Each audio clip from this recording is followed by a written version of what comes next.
Okay, we are recording. All right, hello everybody. All right, Welcome hello. to the Beautiful Friendship Podcast. I'm Eric Dominguez. And I am Luke and Aya. And welcome to our podcast where we talk and argue about movies. Welcome, Absolutely. welcome to the second episode, everybody. How are you doing today? Dude, I am doing quite well. Doing And good? could I say something? We had an incredible, lovely first commenter. Did you see it? Because Yes, I love it. It is yes. incredible. That first commenter is a good friend of mine. I know him very well. So yeah. We'll have a shout out to you because thank you so much, dude. That's like this support is incredible. He said on the 40th episode, I'm what do you say? I'm commenting one of their houses. I on the 40 I believe he Amazing. said on the 40th episode I'm going to comment one of these guys' addresses. Incredible. So Thank you so much, dude. Thank you thank you. for listening Thank you to for the your pod. support. Thank you Yeah, for everyone who's listened don't so worry. We're far. going to Like genuinely. we'll comment our addresses on the 40th episode as well. So can't wait. Don't yeah. Um We'll all just right. say them on the pod. So this week we're talking about Park Chan-Wook's No Other Choice and Woody Allen's Bananas. Um, but before we get into that, I want to talk about the Golden Globes. The Golden Globes happened last week, actually, right when we were recording the podcast. The Golden Globes broadcast was going on, but I just wanted to talk about some of the winners, some of the losers, and some of the highs and lows of the Golden Globes. Because since then, I've gotten to watch some clips, watch the majority of the show. I just want to go over all the winners for the Golden Globes with you. Yeah, of course. All right. Shoot away. Okay. So, I'm gonna skip the fucking stand-up comedy, television, and the podcast category. By the way, we were snubbed for the podcast category. They should have known. While we You were should have. recording that day. I'm gonna lie. Anyway, all right. So our first category: best performance by a male actor in a supporting role on television. The roles were Ashley Walters for Adolescence, Billy Crudup for The Morning Show, Jason Isaacs for The White Lotus, Owen Cooper for Adolescence, Tremel Tillman for Severance, Walton Goggins for The White Lotus, and Owen Cooper for Adolescence won The Little Boy. Have you seen Adolescence? Actually have seen Adolescence. You have. You It's really have. good.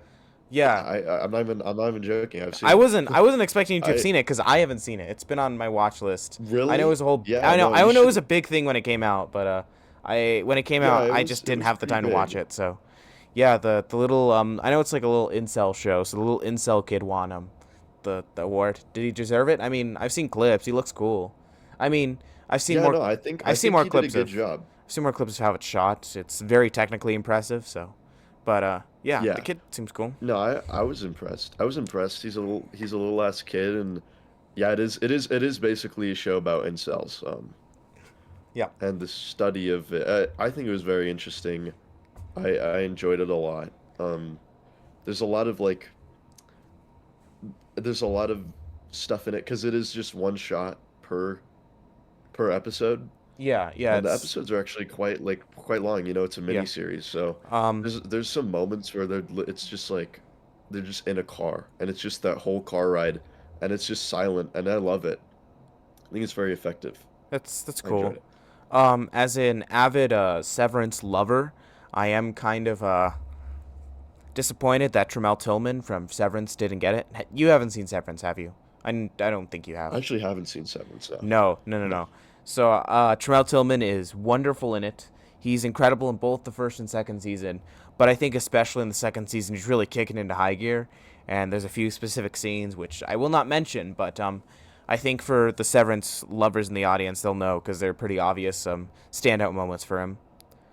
All right. I'll Best give it a performance by a watch. male actor in a limited series, anthology series, or motion picture made for television.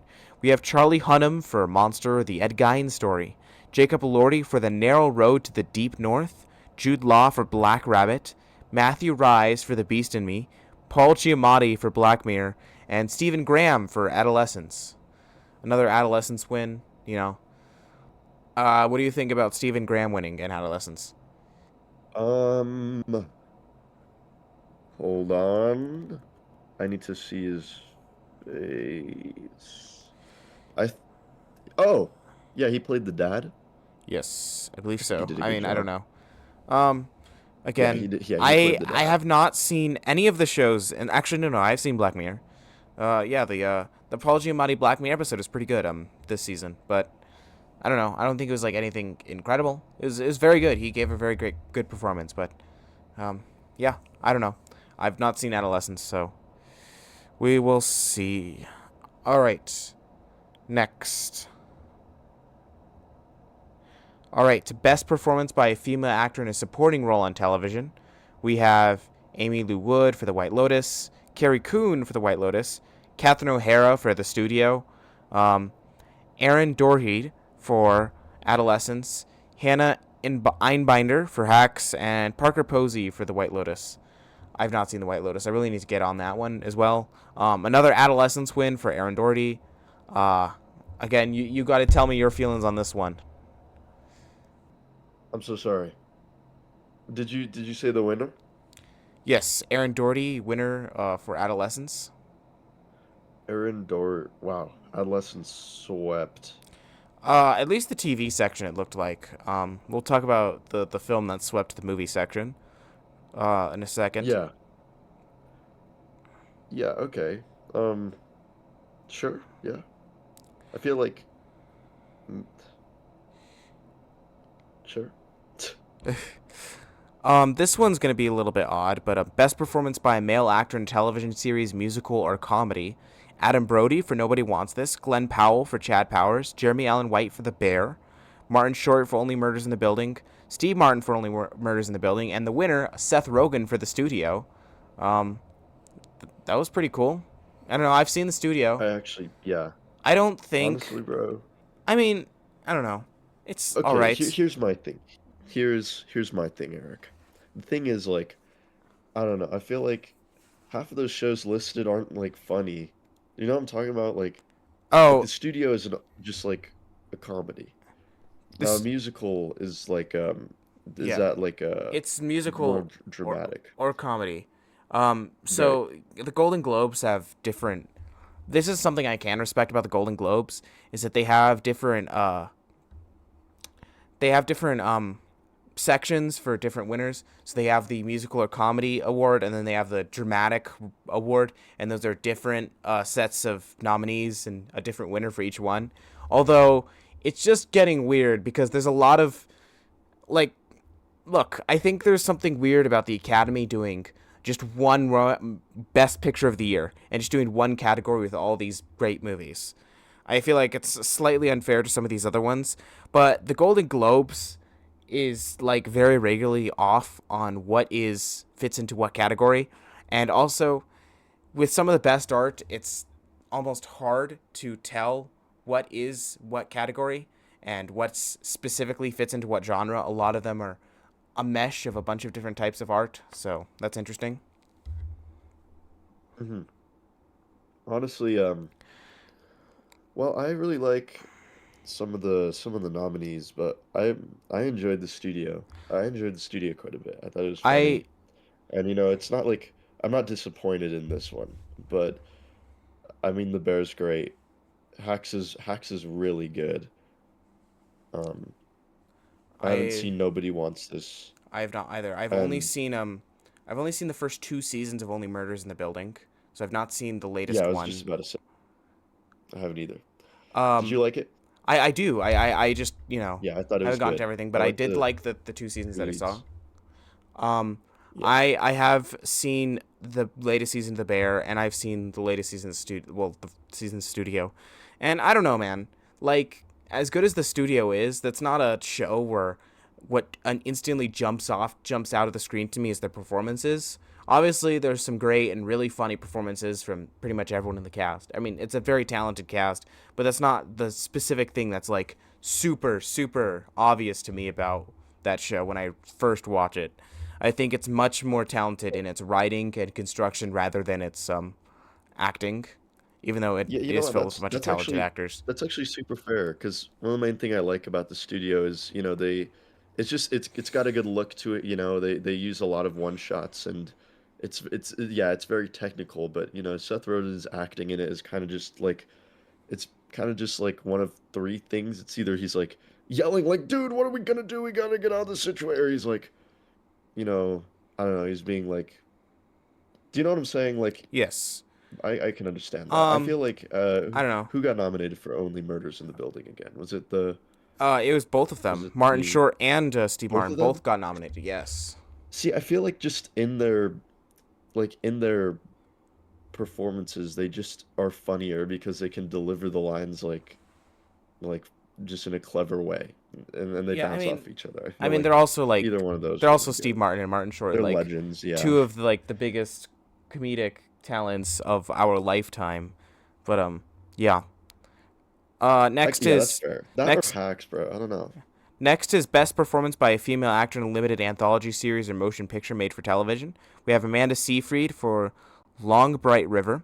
We have Claire Danes for The Beast in Me. We have Michelle Williams for Dying for Sex, Rashida Jones for Black Mirror, Robin Wright for The Girlfriend, and Sarah Snook for All Her Faults. The winner is Michelle Williams in Dying for Sex.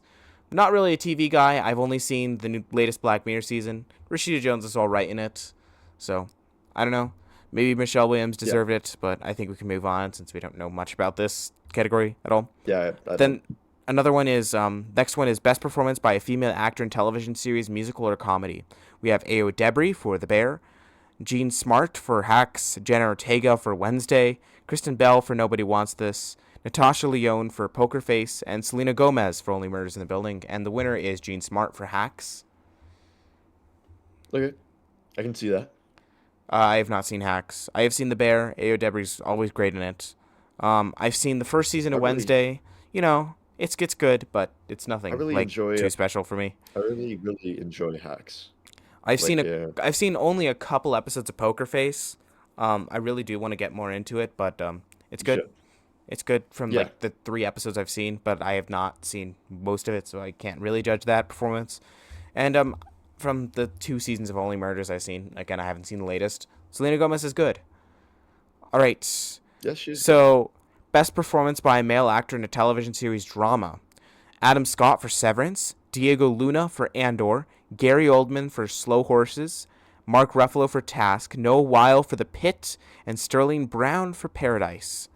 Noah Weil for The Pit was the winner here. I've not seen The Pit. Everyone keeps telling me to watch The Pit. Same here. But this is one I'm a little bit more. I've seen the first season of Andor. I really need to get the second. But Severance, yes, Adam Scott is great. Yeah, The Mhm. Pit. Pit, yeah, I gotta watch it. That's another one of those. It's not in one Okay, shot, but it's this kind of. next one is one that I'm really, really excited about. Best performance by a Oh, I female know what it actor in a is. television series drama. Bella Ramsey for The Last of Us, Britt Lauer for Severance, Helen Mirren for Mobland, Kathy Bates for Matlock, Kerry Russell for The Diplomat, and the winner Rhea Seahorn for Pluribus. Incredible. Incredible. I Yeah, I'm I I'm think so I'm so happy. even though with all the praise this performance is getting, I think it's very, very underrated. It's truly a great performance in everything that it's doing, but a lot Pluribus, especially in the second half of its episodes, got a lot of hate and a lot of criticism for how slow it was moving, and I just think that people are like misinterpreting what it's going for because it is Yeah. about someone dealing with pain and dealing with loneliness. It's a show about loss in a lot of ways. And it's this woman in a very unique situation. She didn't just lose the love of her life. She basically lost like her sense of herself and her sense of society. Society is gone. It's a very different way and yeah, I mean, she's lonely No, I know in what you that mean. those last few episodes. Yeah, her In that performance is second half of the like series, especially incredibly. the season. Yeah, and it's incredibly real too. Like, I don't know, I feel like right off the gate in that first episode when, and I won't spoil it, but when all the stuff goes down, basically, it's like her reactions are genuine. And throughout the entire show, they feel just I mean, yeah. genuine. And that first episode is And I just incredible. it's just It's incredible. Yeah, it's exactly. some of the It's best TV incredible. this year. But I'm specifically praising her performance in the in the second half of the season when a lot of people really kind of fell off interest with the show because it was moving so slow. And number one, let me just say, this is kind of how Vince is. If you watch the first season of Better Call Saul, it's not exactly like super fast moving. And I think I'd be slightly disappointed watching those episodes week to week as well. But that show really fucking kicks into high gear in the second season. But again, I have to praise her in the second half of that season when she is Yeah. lonely. It's this kind of trying to cope with how lonely you are. Um, yeah, I mean, I could talk about Pluribus a lot, but she's very good in it. Maybe one of the best performances this year, like, period, in movie and TV. Yeah. All right, best television limited series, anthology series, or motion picture made for television. All Her Fault, Black Mirror, Dying for Sex, The Beast in Me, The Girlfriend, and the winner, Adolescence. Um, yeah, I mean, it seems like this one's sweeping it. Best Yeah. television series, musical or comedy, Abbott Elementary, The Bear, Hacks, Nobody Wants This, Only Murders in the Building, and the winner, The Studio. I've seen The Bear, I've seen Abbott Elementary, and I've seen Only Murders. Um, Abbott Elementary, I have seen the latest season. The Bear, I have seen the latest season. And out of those three, The Studio is my favorite. So, I agree. good for it. Best television Yeah. series drama, The Diplomat, Pluribus, Severance, Slow Horses, The White Lotus, and The Pit, which is the winner. Um, I think Severance Okay. should have probably won, but I wouldn't have been mad at a Pluribus win either. I've not seen The Pit, but I mean, honestly, I don't know. Like, I kind of get what The Pit is about. It's a drama with doctors. I mean, how could it be when we have like Severance Well, and I heard Pluribus here? the. Well, do you know what the like catch is basically? Yes, I do. Okay. Okay, Yeah. so now we're moving on to the movie awards, which this is the most stupid, kind of offensive award that they give out at the Golden Globes that they started a few years ago. Everyone complains about and makes fun of it, but it's really, really stupid. Um, okay, best cinematic box office achievement: Avatar: Fire and Jesus Ash, Christ. F1, K-pop Demon Hunters, Mission Impossible: The Final Reckoning, Sinners, Weapons, Wicked for Good, and Zootopia 2. The winner was Sinners. This is one of two awards that Sinners won the entire Yeah. night, and this is the only televised one.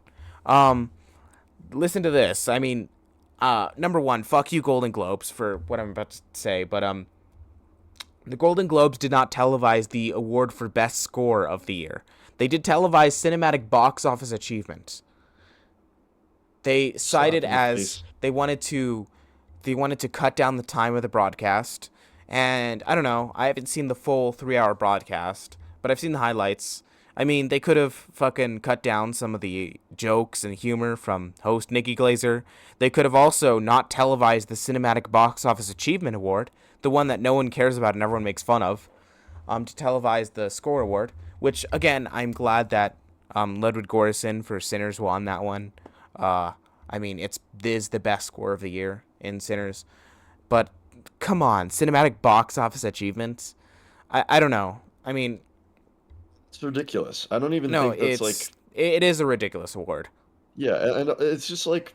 Ugh, I don't know. I I don't even mean, know, I'm bro. glad Sinners got something, but it feels like Sinners is really second rate this award season. A lot of things, a lot of people are predicting it's going to get a lot of nominees during the Oscars and then win like nothing. Um, Yeah. it's not getting a lot of respect. It's kind of sad to see, especially in such a bold division in Sinners. All right, best original song for motion picture: "Dream as One" from Avatar: Fire and Ash, "Golden" from K-pop Demon Hunters, "I Lied to You" from Sinners, "No Place Like Home" from Wicked for Good, "The Girl in the Bubble" from Wicked for Good, and "Train Dreams" from Train Dreams. "Golden" from K-pop Demon Hunters was the winner. This one's the song that's been sweeping all of award season. Everywhere it's been nominated, it's been winning. And I still think "I Lied to You" from Sinners is the better song. I fucking hate that song, bro. Golden? The K-pop Demon Hunter. Yes. Yeah. I'm probably gonna have I to don't like watch it. the I'm so entire sorry. movie before award season. I wanna watch everything that's nominated for anything. But didn't you watch it? I got like 30 to 45 minutes in, and I stopped. That's why I don't have it logged in Letterbox. No, dude, you didn't get to Um, Golden, bro. yeah, I couldn't do it, but I'm probably gonna have to finish the entire movie because it's probably gonna be nominated at the Oscars, and I wanna have to have seen everything that's nominated this year. So It's gonna win, bro. It's it's gonna gonna win win. Best Animated Film. Oh, I mean, Yeah. I know it's been sweeping that, sweeping all these awards for that. I'm not quite happy about that Golden, one, but yes. Golden is ridiculous, Obviously, bro. now we have Best Original It's Score. slap. This one was not televised, but we have Alexander Desplat for Frankenstein, Hans Zimmer for F1, Johnny Greenwood for One Battle After Another, Kending Gray for Sirat, obviously Ludwig Göransson for Sinners, the winner, and Max Richter for Hamnet. Um, I have seen all of these except for Sirat. I've heard a lot of great things about Sirat, especially its sound design and its score. So I'm excited to see that. Sirat will probably be out. Well, it's going to be out by Neon in February in general theaters. So I'm excited to watch it. Um, but out of these scores, I don't know. I found the Hans Zimmer F1 score kind of basic. I mean, it's not anything bad, but it's all Yeah, right. for You know what I sure. mean? It's It was okay. fun.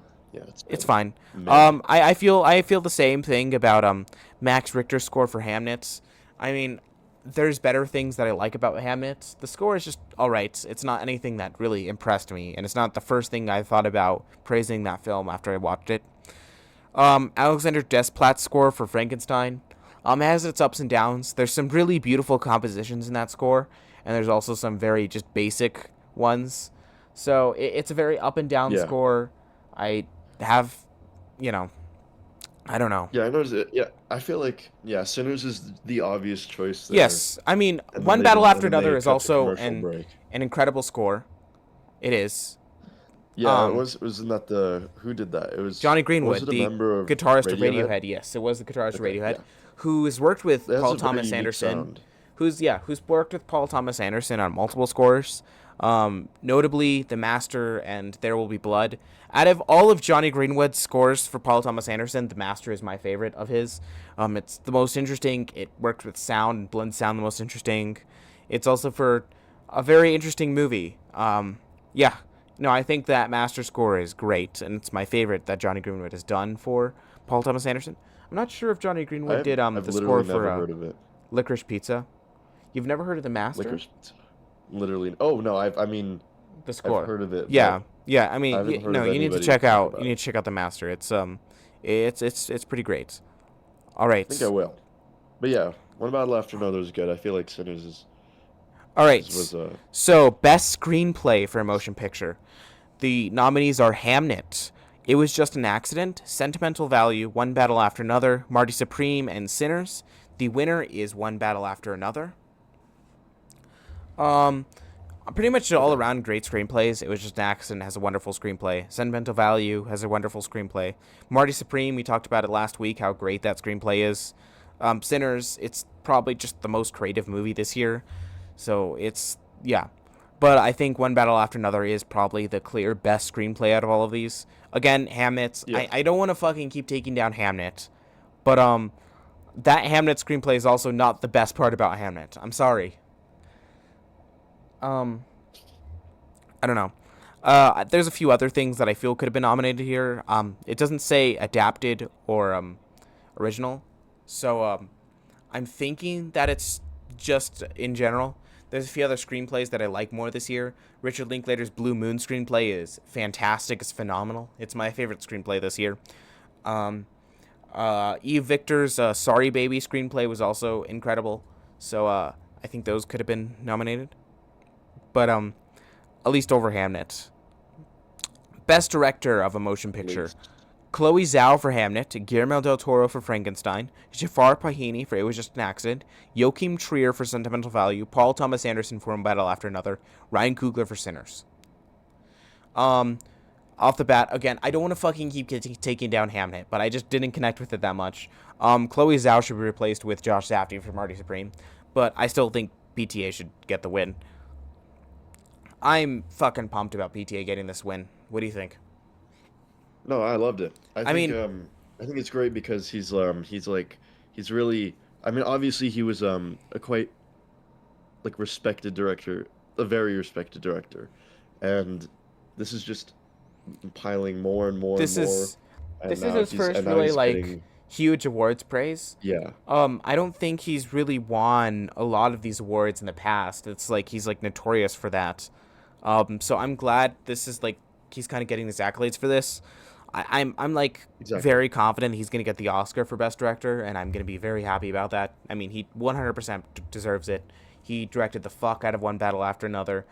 Um, it's great, And it's also but like it's a very different but kind of movie. yeah, You I know what I mean, mean? a Like lot of it's more these a lot of these awards also poppy. they consider the careers of these people, and they consider, is it the right time in your career to get this award? And so I don't know. It's kind of a Like career award. yes, I mean, yes, he could it have deserved is. Best Director for a lot of his movies that he's made in the past.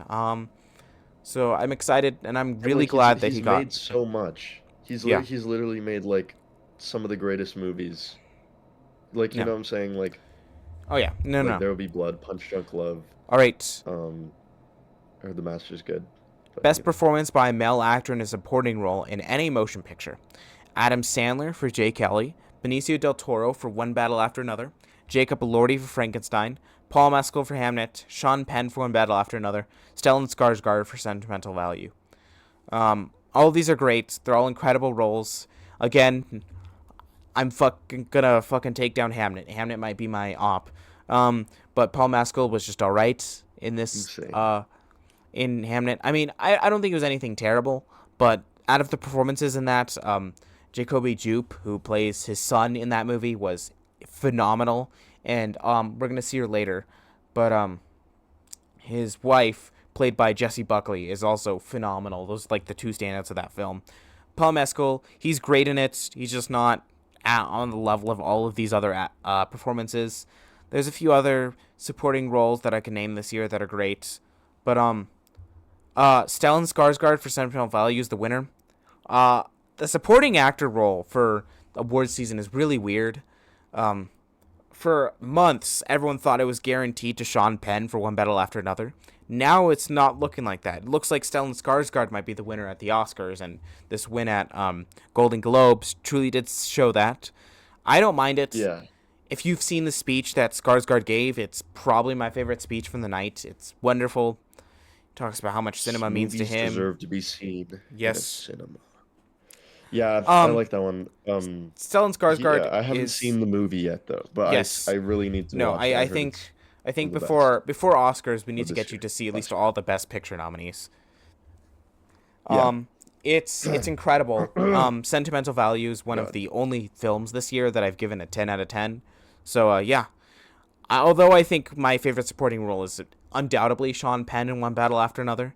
I think he's just so far above like pretty much anyone else acting this year. He's on some great shit in that movie, but you know, Yeah, yeah, yeah, I can't really say much about this right now because I haven't seen Sentimental Value. yes.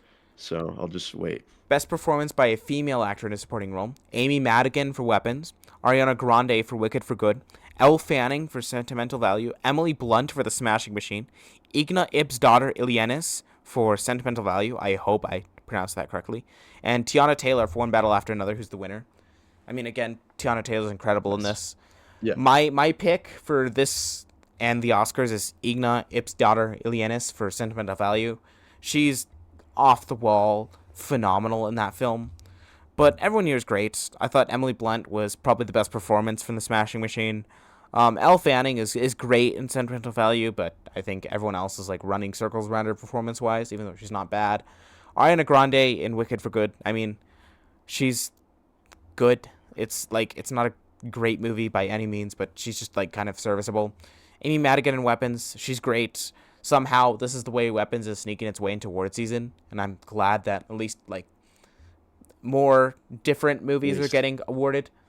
Um, we've seen in the past few years that horror movies are getting more and more accolades at the award season, like with Get Out getting nominated, last year's The Substance, and this year with Sinners and Weapons. So I'm glad that we're seeing more like horror movies getting their accolades.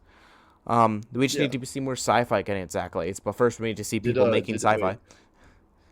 So Mickey 17 did that get nominated for anything? No, it got nominated for nothing. But like, Come God on, man. damn, that's crazy. That's actually kind of insane.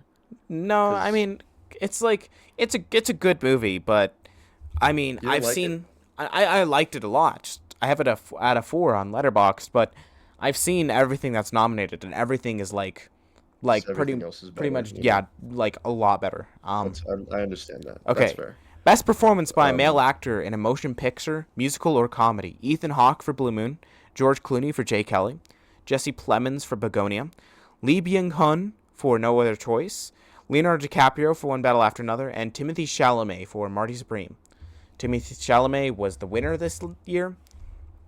If you saw his speech, it's nice. much more toned down than his last win or his last speech, Yeah. which was became huge. Where he's like I'm greatness. I want to be one of the greats. This one is very toned down. He's like I love my girlfriend. I love my family. Thank you everyone. Uh, this is great. So I don't know. Some people say he's out of the Marty Supreme mood. Some say that people were finding him because a lot of people were finding him annoying because of all this talk about being great, and so maybe he's trying to tone that down. But I'm glad he won. I mean, he's amazing. Again, my guy for award season, the actor I'm going for is Ethan Hawke for Blue Moon. It looks like he has a chance, but I don't know. But I'm not pissed about Yeah. Timmy winning. All right, best performance by a female actor in a musical or comedy. Um, Amanda Seyfried for The Testament of Anne Lee, Chase Infinity for One Battle After Another, Cynthia Erivo for Wicked for Good, Emma Stone for Begonia, Kate Hudson for Song Sung Blue, and Rose Byrne for If I Had Legs, I'd Kick You. If I Had Legs, I'd Kick You is phenomenal. Rose Byrne is my favorite female performance of the entire year. She totally deserves it 150 times. If you've seen that movie, you know why. She's fucking phenomenal, and If I Had Legs, I'd Kick You. Um, I don't fucking know. Cynthia Erivo is not good at all. I'm sorry. Um, I didn't find her good at acting in the first and second Wicked at all, Cynthia Erivo. I mean, she's very obviously a phenomenal singer. When she's singing, she's doing some euphoric stuff. She has an incredible voice. She has an incredible stage presence. She's obviously very talented. I do not think acting is one of those talents. I just couldn't get by her performance in the first or second Wicked. I thought they were pretty cheesy, corny, and frankly bad.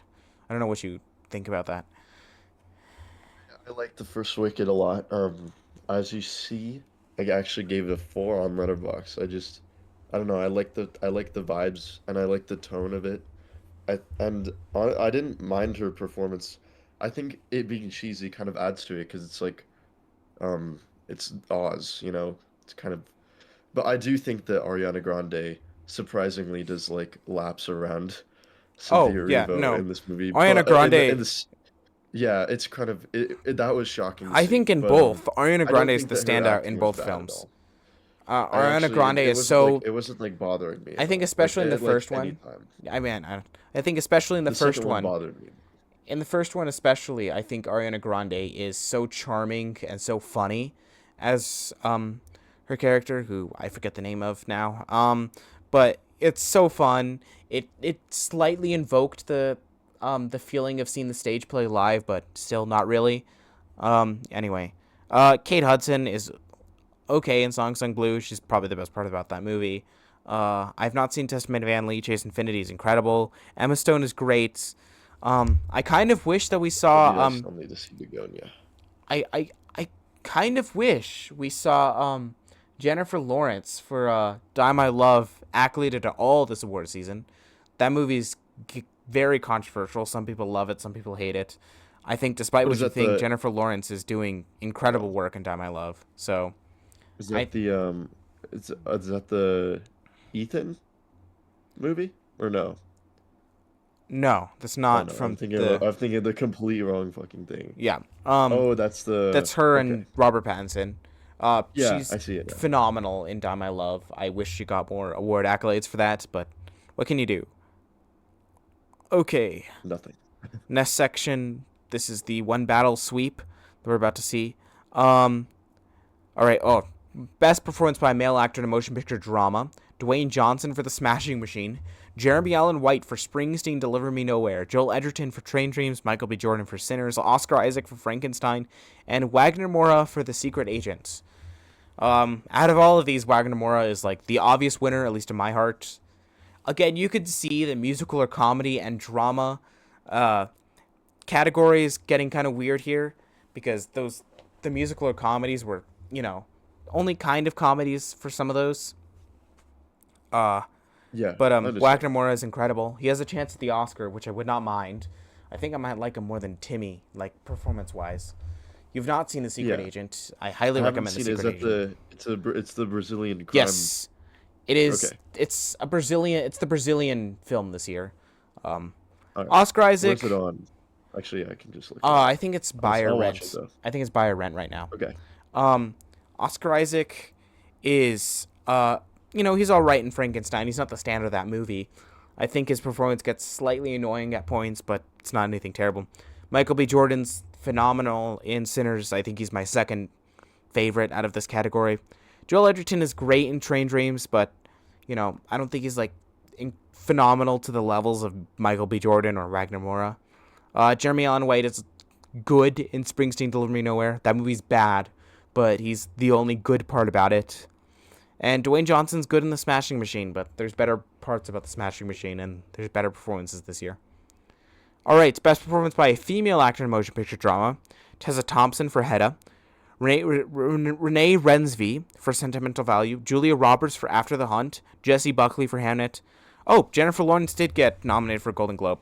I know she is. Okay, so she got nominated for Jennifer Lawrence, Die My Love, and E. Victor for Sorry Baby. So the winner was Jessie Buckley for Hamnet.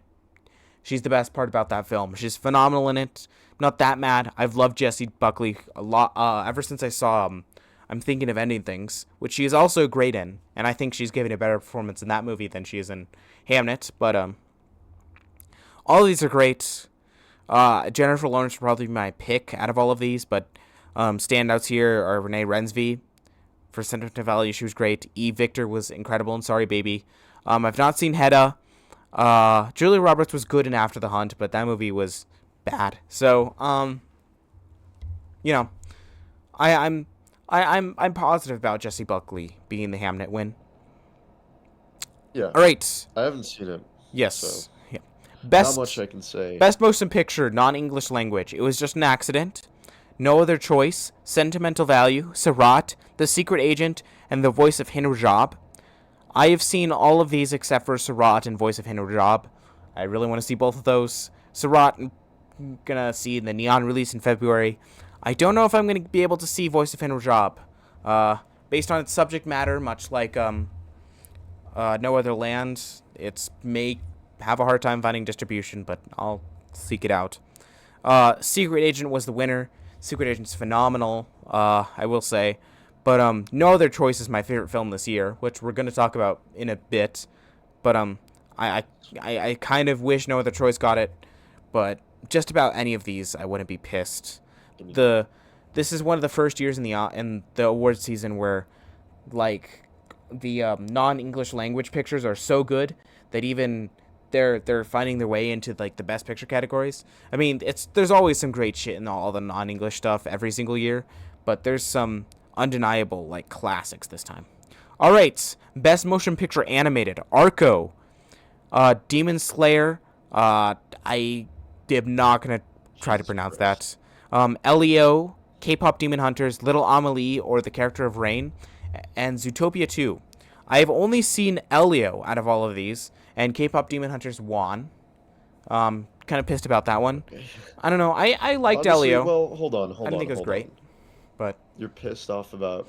See, look, I see where you might be pissed off at the like direction of the movie, but I watching that movie, I can't deny that it's crafted like quite well. You know, it's got the Spider-Verse vibe and yeah. I know that a lot of like hardworking people like it's very extremely hard to make that look. Like so I feel like it's not like I'm not upset about that winning in the slightest. What Like I'm yeah, it's probably the okay. most effort that they put into an animated movie This this brings year. up this brings up an interesting thing I would like to say. When I say a movie's bad, I don't mean any disrespect to anyone who worked hard making it. No, Obviously, yeah, I a know. lot of I'm respect. just saying I just mean for me, I feel like that's Yeah. like I'm And okay with that if we just if we because have it's a kind of larger good. conversation about a bad movie, There's a lot of interesting things I can say about all of the great work that a lot of people are doing on bad movies. There's always good details. There's always good work put into by a lot of people, but there's multiple different reasons why a movie can fail. And I don't know. Did you Yeah. see Elio? It's nominated here. It's probably gonna get I nominated. actually no, I did not see Elio. Was It's it it's good? it's all right. I mean, I don't think it was bad, but I didn't think it was anything like super special. Did you see Zootopia 2? That one's also big in animated award No, season. I haven't seen that one No. either. I do want to see I heard Little that one's Amelie or the character of good the though. Rain. Um, I don't know. I also want to see Arco a lot. All right. Well, welcome to the One Battle Sweep. Best Motion Picture, Musical, or Comedy. The nominees are Blue Moon, Begonia, Marty Supreme, No Other Choice, Nouvelle Vague, and the winner, One Battle After Another. I mean, again, No Other Choice is my favorite movie of the year, but it's undeniable that One Battle is the movie of the year. Yeah. I think it's a pretty generational masterpiece. I think it's a movie that's going to age great. And it's this movie that, as we keep moving in the future, again, it's just a classic. It's an instant classic. And honestly, if I was a voter, I'd probably vote for One Battle, even though No Other Choice is my personal favorite of the year. Mhm. Sounds good. Uh, I feel like yeah. this is kind of weird because some of these are kind of comedy, some of these are not. Again, it's a weird Golden Globes I thing. would Okay. yeah, I don't know because I would say one battle is kind of funny. It's Oh, funnier One Battle is than Hatchet and hilarious. stuff. I mean, Yeah. all of these movies are super funny. There's a lot of really funny shit in Marty Supreme. We'll talk about it, but there's a lot of really funny shit in No Other Choice. Um, Yeah. but um, uh, but like I wouldn't say that any of these specifically fit into the comedy category. Maybe Blue Moon, but Blue Moon has a lot of dramatic elements, and I think my one of the best parts about Blue Moon is just how hard that ending hits you. You're fucking depressed after seeing that ending. But yeah. All right, final category: best motion picture drama. Frankenstein, Hamnet, It Was Just an Accident, Sentimental Value, Sinners, and The Secret Agent. Hamnet won. Personally, I think I'd pick Sentimental Value out of this stack, but yeah, I'm not pissed about Hamnet winning. It's again, it's an alright film. I think before we talk about No Other Choice, I think after seeing all the Golden Globe wins, Luke, we're gonna have to talk about one thing: that the very real um, uh, circumstance that Hamnet could win Best Picture at the Oscars this year, and that the Oscars is Hamnet versus One Battle. Uh no, I don't think so. I don't even think it's close. I think one battle It's is gonna win. Hamnet has been getting a lot of accolades at award season. I do still think One Battle is gonna win, but I still think Hamnet has a chance. I think it's possible. I Yeah, think it's Hamnet possible. If might it also happened, be the I wouldn't be villain of shocked. this award season. But I think Hamnet is the second big front runner. It's going to win a lot of big stuff. I don't know. Hmm. I enjoyed Hamnet a I haven't lot. seen it. Out of a lot of the big award season contenders, it's probably one of my least favorite, honestly. I mean, I liked it, Clearly, yeah. but a big chunk of it just didn't connect with me. Um, yeah, I don't know. You called it your op for Yes, the award it season. is my off for the Season award one. season, even though I don't even dislike the movie. It's just, come on, man. When we have shit like fucking Marty Supreme and Sentimental Value and Other Choice, we have some generational shit here. Um, you know, we can't take time for Hamnet. I have it a three and a Even half or at even like Letterbox. even Sinners, like I know Sinners is Sinners is obviously not also going to win. Sinners should Very win a lot of things. Like it's even if depressing. Sinners won Best Picture, I wouldn't be mad at all. I mean, come on. Yeah, It's like it's to like movie of the year, like something that is this culturally relevant. I think Sinners is number 2 to One Battle. I think One Battle was so big because it was culturally relevant with a lot of normal people and with like the critics and the movie sphere. It was obviously huge with people who love movies. But Sinners was like this breakout culturally relevant movie with pretty much everyone. Other people my age who are not into movies like that were fucking raving about Sinners, and it was just like it was very lightning to hear people rave about like a great movie because you hear a lot of people because earlier in the year before that I hear people actually no not before that after that but I hear people a lot raving about like Marvel movies and other bullshit that's just not good. And again, later in that year, I hear people raving about K-pop Demon Hunters. People my age, that's the thing that they latch onto. But it was a good little Yeah, time no, that I it could was a agree summer movie. that I could It was agree the with my summer movie. peers. Um, Yeah, it was a good little time that I could it's agree good. with my peers about something being like truly fucking special. Sinners is like something special. It's an instant classic, and even though it's not going to win much at award season, what I will say, it's going to stand the test of time. It's such a timeless movie. It really is. It is. Yeah, honestly, I wouldn't be upset either because I feel like the impact it had. Obviously, one battle had a pretty good impact. I think Sinners might stand the test of time along with one battle. I think Do you know what I'm saying? I Like, think those two, and people probably will I think Marty Supreme, watch that Sinners, and Sinners One again. Battle are going to be the three movies this year that are going to stand the test of time. I agree.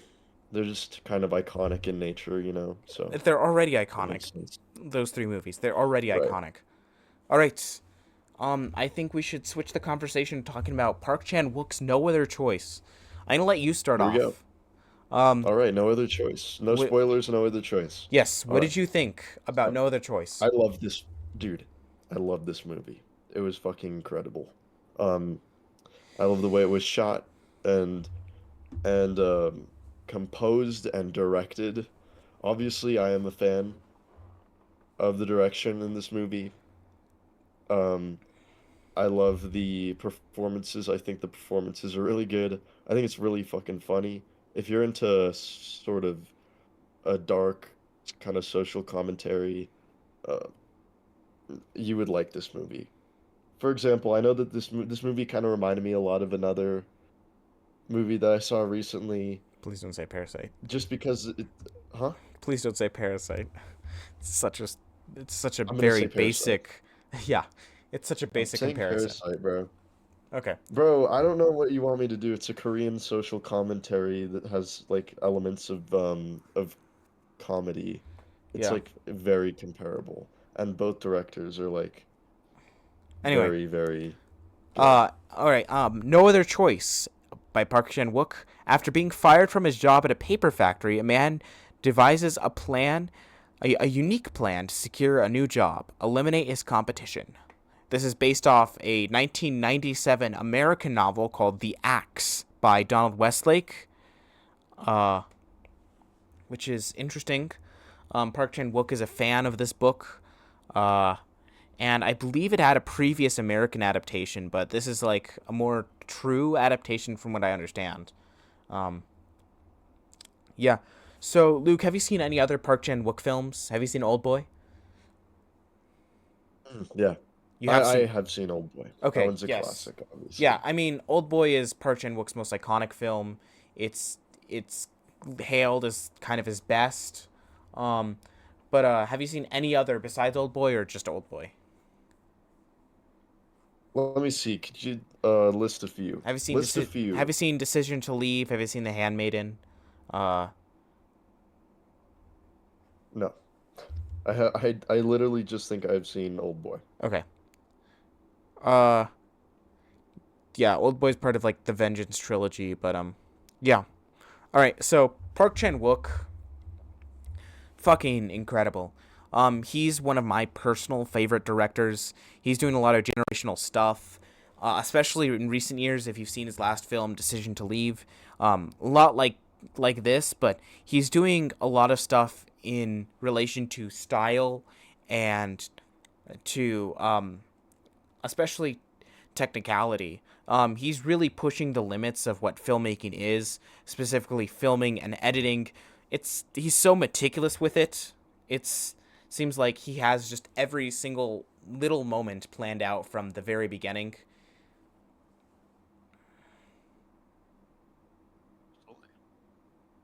I, it's a great movie. I don't the bro, I can't even talk about it without getting into spoilers. This is Okay. Well, but it's fucking incredible. I don't I know. Go watch it, I feel please. like every single little detail about it is so phenomenal, even down to like those transitions, which have been highly praised specifically about this movie. but he's always been, if you look at through his work, he's always been doing transitions and random camera work bullshit like this that looks amazing. But I mean, what do you think about the transitions, dude? They're fucking phenomenal. I love them. And they could be even very simple, but it's just the way that each shot collides. For example, it could It's just be a simple fade into another shot, but the way that the way that I remember this one shot in the movie. It was like it was kind of in a nicely lit place, and then it faded into this kind of like it faded, and the last thing you saw was the lines, and it kind of pierced through the next frame. yes. It was great. It was I just so mean, good. and all these transitions are so intentional. They're all very much saying something about these characters and the moments these characters are in the movie. If you look at all these transitions, they're all very important to the story, and they're all very planned out to say something about where the characters are in this moment in the story, which is incredible. Exactly. Like, And you'll have certain and yeah, it's great. Like I said, it's just it could be super it's nothing like well, he does do some crazy transitions, but it's nothing like it's just each each scene from scene to scene, even in something so um simple. Like for example, do you remember do you remember this oh fuck. Oh, there's a scene where he's kind of laying on the ground and he's positioned away and then he gets up and then he's getting up and then it cuts to him getting up in that same position with like a just a, it's a close up, yes, but he's getting up from his bed and it's like God, yes. that's like so creative, dude. That's like it's perfect. It's so seamless. It Um, really does make the movie seem like one just of one one of the continued. transitions from this movie that's already iconic is the snap of the fingers to the slow motion lighting of the lighter, which is just Oh it's yeah. iconic imagery from the second you see it. It's so good. Yeah. I really yeah, that one was good to see. Um I mean, and this thing is like pretty much perfectly technically impressive. I mean it's my pick for editing of the Oscars if it even gets nominated, but I think the editing is top notch. Like this is the kind of shit that makes me say like no one is doing it like Park Chan-wook because everything about this is so technically perfect. I mean, visually, editing wise, music wise, everything about it is so perfect and informing character and informing story, and just also looking cool and filling you with adrenaline when you see it. It's just so perfect. Like we don't see any other directors operating on this like kind of big scale level. Park Chan Wook is like one of the only directors using every single tool in his filmmaking book to perfect this movie, to make it perfect. exactly. And I love how the camera moves. It's like not nowhere in this movie do you have like kind of a handheld shot. It's always on like it's always on just like a basic rig or some sort of track and it moves very smoothly and it's very intentional and it pulls away and it kind of focuses the viewer. And that works especially well for the scenes that are just fucking ridiculous because where some movies someone might want to have the camera whip around super quick because it's an intense action scene, this camera kind of it just like pulls back and just shows the audience how absurd this shit is. Sometimes it even Like, just sits oh my still God. and the scene Hmm. speaks for itself. It It's perfect. yeah, it's great. It's incredible visual storytelling. Um, and it's incredible. I think the character work and the screenplay is also just Oh, I mean, yeah, we're extremely just talking solid. about the technical elements, which are all perfect, and it's another like amazing, like incredible story, which I want to get into because there's a lot of very interesting stuff. It's a very well written screenplay, um, a lot of interesting motifs in it, which I do want to get into in spoiler section. This is a hard film to talk about, without talking No, about it is. spoilers. It is awful. But it's a very timely film. I think it's very relevant to the time that we're living in, no matter what part of the world. Even though this is a South Korean film, and I think he's very specifically talking about South Korean issues when he's speaking about a lot of the other big takedowns and big things that he's criticizing in this film, but I think a lot of it can be applied to pretty much anywhere in the world. I think especially Absolutely, yeah. America right now. Um, it's so. I mean, this is like this film it has such a big presence. I'm bowing down to it in its big presence. It's so good. It's really good. And I love the oh, I can't even say it, bro. What can I say about this? Just watch it.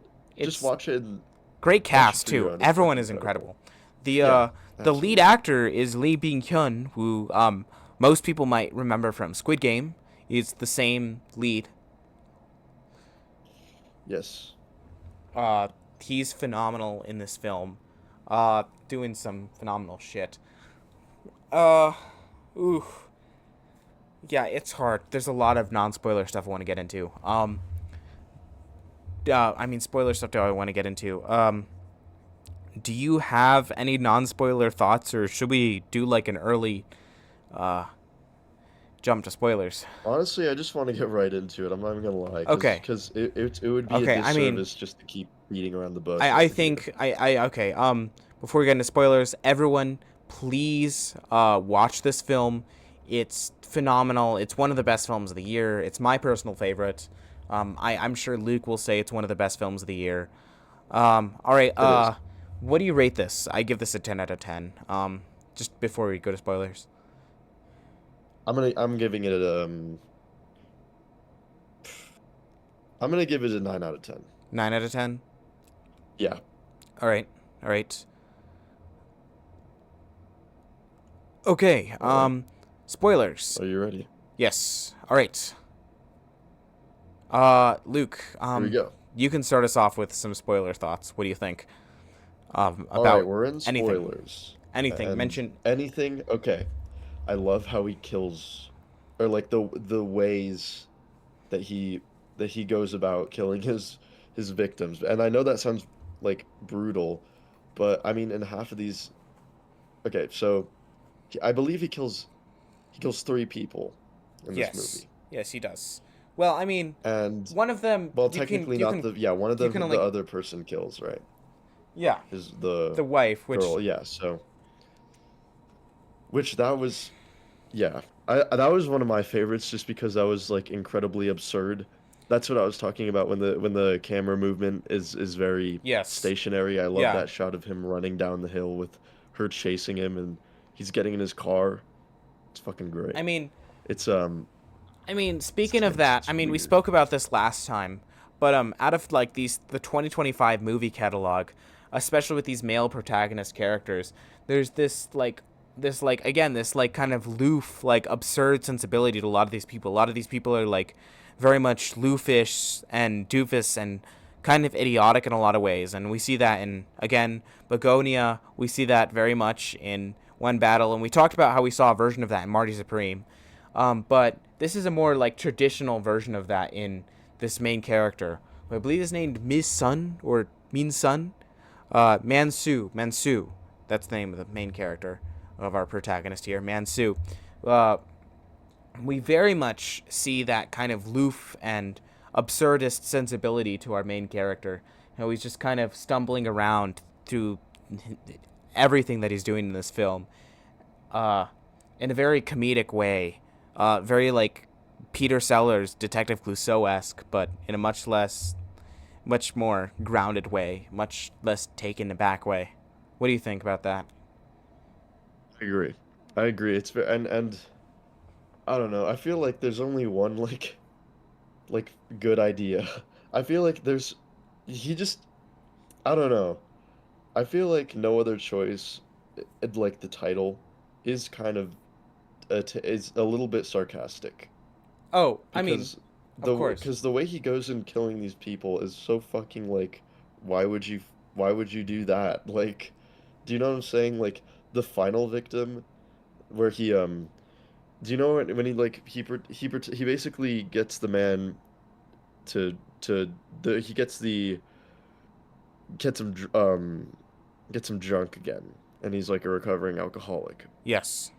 So it's like and then he just and then he just suffocates. Yes. No, Um, he tries to then he stage it as a suffocates them yeah. as a. That's like that's insane, bro. I don't even like what. I don't know. That's fair. You know, I just think it's just so absurd and like that one's kind of fucked up. Obviously, the tone of the movie is purposely shifting throughout the movie, right? Yeah. Of kind of being this like it's more of a comedy in the beginning, and then at the end of the movie it just gets really fucking depressing, especially all the shit with his wife, right? Um, yeah, and it's funny that you mentioned the term "no other choice," which I again, like pretty much everything that happens in this film, it's a very intentional decision. Yeah, Um, because like Everything in oh this well, film is looks like I so have no other intentional. choice. But the term "no other choice" shows up a lot throughout the film. It's a big motif. It's a term that characters keep repeating throughout the film. I have no other choice. I have no other choice. I have no other choice. Um, and the term is, uh, I feel like this kind of disillusionment because of course he doesn't have no other choice but to kill his competition. Of course that's not his only choice. Uh, I mean, of course he has other choices, but he's so desperate that he feels like it's his no other. It's his only choice. Hmm. And again, this story feels very similar to this Walter White-esque Breaking Bad kind of story. This kind of almost arrogant nature in this man doing a lot of these horrific acts and using his family and helping his family to kind of make him feel better about committing these acts. It's the same kind of thing going on here, down to like the family man aspect. It's a very Walter White-esque Breaking Bad character development here that's going on here. And this kind of disillusionment from him saying that I have no other choice. It's almost like him reaffirming to himself that what I'm doing is okay. I am Yeah, I'm not yeah, I'm not hurting it is anyone. very Walter I have White. no other Even choice. even like and obviously it's intentional for him not to kill the first guy, right? With the flower Because you're pot, kind of like yeah, which is already an iconic like shot. Him holding the flower yeah, pot over his head. It's what's used in all of the posters. It looks so good in the movie too. But I find it kind and of I think funny that they use yeah, that moment in all of on all the posters, and he doesn't even and he kill doesn't do someone it, that way. Yeah, and that but that's because that's literally that's and but that's done purposeful, right? Because it shows that no other choice, like no other choice, but I mean he made that choice. He didn't do it, right? exactly. So that's not the cho so that's not no other choice. Even Do though you know what I'm that is the saying? moment that he decides he has no other choice but to do so. Exactly. And But he I find doesn't it do it, I find it funny because but that he plant could. is significant too. I don't know what type of plant it is. It's like this small tree. I don't know. I don't think it's a bonsai tree, but it's this very No, it's not. it's It's a fuck. but I but there's very was it? specific focus on that plant specifically. He takes it home with him, Yeah. and there's also the branches can be twisted and turned around, almost like almost like Well, he's yeah. Well, trying. yeah.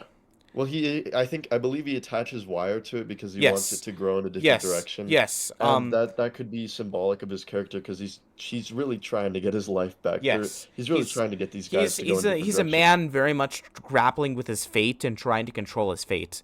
And also, Yeah. it's funny that But you then the mentioned branch snaps, it's funny that you mentioned that he yes, that's also very yeah, a very specific, a which very important moment. you could see like that as kind of a well, you got it to turn where you want, but This What's it this good yeah, if this it kind of snaps? consequential moment. He's putting so much Exactly. force on this Cause plant. like, cause he did it.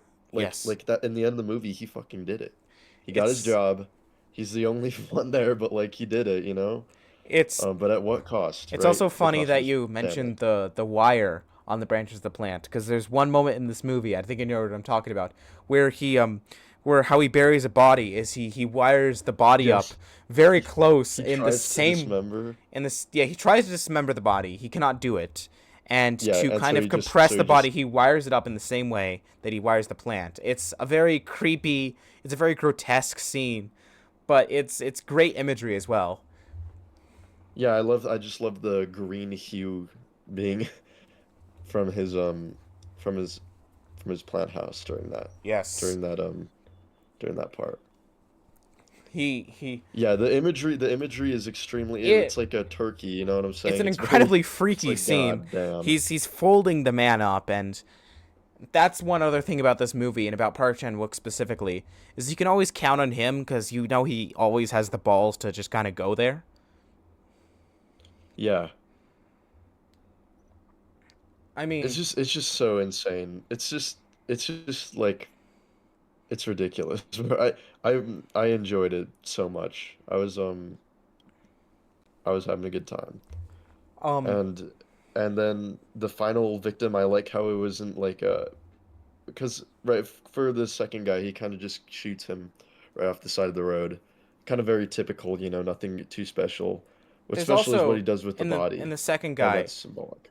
there's a there's that very specific moment which I love how it looks on camera is with the second victim. He at the shoe store, he also sees that the second victim has a daughter and has a family, and he feels obviously a lot of sympathy and empathy for that man because he has a daughter and he has a family. He knows how important it is. So when he shoots him on the side of the road, there's a very specific moment where he uses his hand to cover the man's face so he doesn't see the man's reaction, the man's fear, and how the man looks in his last moments before he shoots him. It comes off perfect on camera. It's so perfect for the character specifically, and I just think it's a great moment. It's another great moment of imagery. It is, and while we're talking about it, I just want to say I love the transition into the neck. It's very intense. It's very okay. So basically, he has his hand up, right, and you can't see either of their eyeballs.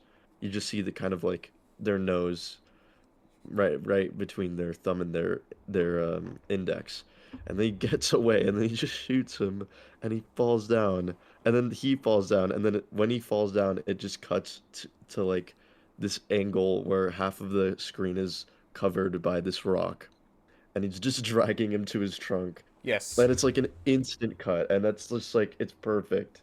It's so perfect. It doesn't like beat around the bush. It's really good. And it kind of and then it shows kind of like that is I feel the moment when it's like, oh, this guy's just going evil right now. Like he's kind of psycho. Um and then I really like the last guy. Like you think you're like, when's it gonna happen? Like when's it gonna Yes. happen? Because Um, it's just a whole there's conversation, a lot of right? great And they imagery. just talk. There's a specific moment where he buries him all the way up to his like head. His head is in the sand. Is like his entire body's buried, and it's a great imagery. But also, one thing I want to specifically talk about, which is a really interesting moment or a really interesting thing that's going through the movie, is that with that final character that he kills, that character is this kind of social media influencer that Mansu comes back to and keeps watching throughout the entire film. He keeps watching his videos throughout the entire film. He's kind of a fan. He is, yeah. Yeah. I think that's yeah, and he's like he's dead. He killed him, right? He's in his back or he's in his what not backyard. Garden, right? Yes, I think he's in his garden. Yes. Yeah, he's like in the and the moment and the transition there, guy. I just want to talk about specific transitions real quick. Um, do you know the flashlight transition Yes. where he's looking at the sun in the tiny tree or the tiny sun in his garden, and then he has a flashlight, and then it transitions to his wife finding the the Yeah. body, right? It's incredible. I love Um, that part. there's a specific transition after that that I love. That's a little bit more subtle than the other ones, but also works perfectly, where it pans up all the way up to the second story window of the man's house, and then there's a fade in as we see Man Sue inside his house cleaning up the remains and making the scene look better. Yeah, absolutely. Um, Yeah, this yeah. It's just the camera work and the composition, they're obviously top notch, and it does feel very intense. I could totally see this is like the Eric Dominguez movie because it's Yeah. like everything's intentional and like it's like nothing is gone like literally nothing has gone to waste. It's just like the probably honestly, I'm gonna say it is the best directed movie of the year. And I'm saying that Oh, just without a because doubt. it's like It is. it's just so clear. Like like you can tell that he has It's this idea and he it's just does it like and the fact He that literally executes it flawlessly. you're saying that is just shows how undeniable it is that this is like something special. This is like, yeah. Absolutely is. And I know I gave it a 9 out of 10 and I because I do really really love this movie. Um and honestly my opinion might change. I might give it a 10 out of 10 after we talk about this and finish talking about this movie. Um but yeah, there's not anything bad about this movie. Don't even get me wrong. I mean, And yeah. I don't just something chipped off that the one point, but like it doesn't matter. I just wanted to clear that out of the way for those We're who might be wondering what chipped that one thing off. And I I don't know. I don't know myself. Maybe it's just I it's I'm going to say it's not my thing, but like I was so invested in this movie. So it was one of the few movies this year that I, you know, obviously could watch on my own time. And when I watched it, I just watched the whole thing front and back, right? I was in it. So I don't really know. Like genuinely. It's just kind of like I mean, yeah. the I mean, feeling. But we like talked about last time about maximalist filmmaking and how Josh Safdie is like encompassing maximalist filmmaking with Marty Supreme. But this is probably the most maximalist movie the this opposite. year. It's using every single Well, element of the filmmaking process. It's so in your oh sorry, face. So I thought you were using that word in a different way. I just said the opposite, but it's so when you say maximumist, what do you mean? maximalist. Um, it's Oh, you oh sorry. Not okay, so like sorry, not minimalist. yes. This It's no. basically This is very just not a the minimalist movie. This is a yeah, very maximalist film. It's yeah. so bombastic and everything that it's doing, Big to and scale, yeah. I Okay, love I know it. what you're saying. It's this movie that's I mean, at the center, it's a pretty simple story, and I could see a very minimalist, very small scale version of this, but just because of the nature of the filmmaking, it feels like this kind of big scale, large scale, like epic event. Hmm. I can see that. I really and like I said, I really enjoyed the journey and a lot of the parts of this film that were absurd. For example, when he has to wear the like goofy looking well, what are they? They're like his pants because they protect him from the snake. Just Yes, got bit. Incredible. Like I don't know, it's just so ridiculous, like incredibly ridiculous the the that it just filmmaking, makes the scene and the extremely choices behind entertaining. this film are so intentional and they're so meticulous that I feel like Park Chan-Wook could commit a crime to this level because he is so meticulous at planning things out. Yes. And Um, I and the movie sounds really good. yes, The editing is incredible. it's the best editing this Um, year. I'm gonna say that outright. yeah. I mean, I think it's just the best technically anything of this year. Let's talk about some other transitions here. What are some of your favorites? Well, obviously the snap to the lighter. I love the one with the sink uh pouring out. Oh yeah. I love the one with the drink pouring. I mean, I it's so hard. I mean, they're all so perfect, and the thing is about choosing these transitions, it's just everything about them is they're so perfectly put in the movie. They're so perfect for the specific moment that they're for. They're so perfect for what they're specifically saying. Yeah. I especially like the transition where he's with so he's kind of with his wife, right? And he's kind of trying to like comfort her. Do you remember that scene? And he's sitting down and she kind of gets up, goes away, and he's still grabbing her tight.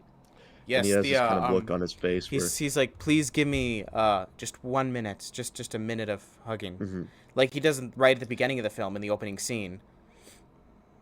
right, and then he gets his whole family, but it's just his wife for this one. Yes, So, and he's doing that, and I especially like this one because it's nothing to do with the the the transition is nothing to do with composition. It's all to do with emotions, right?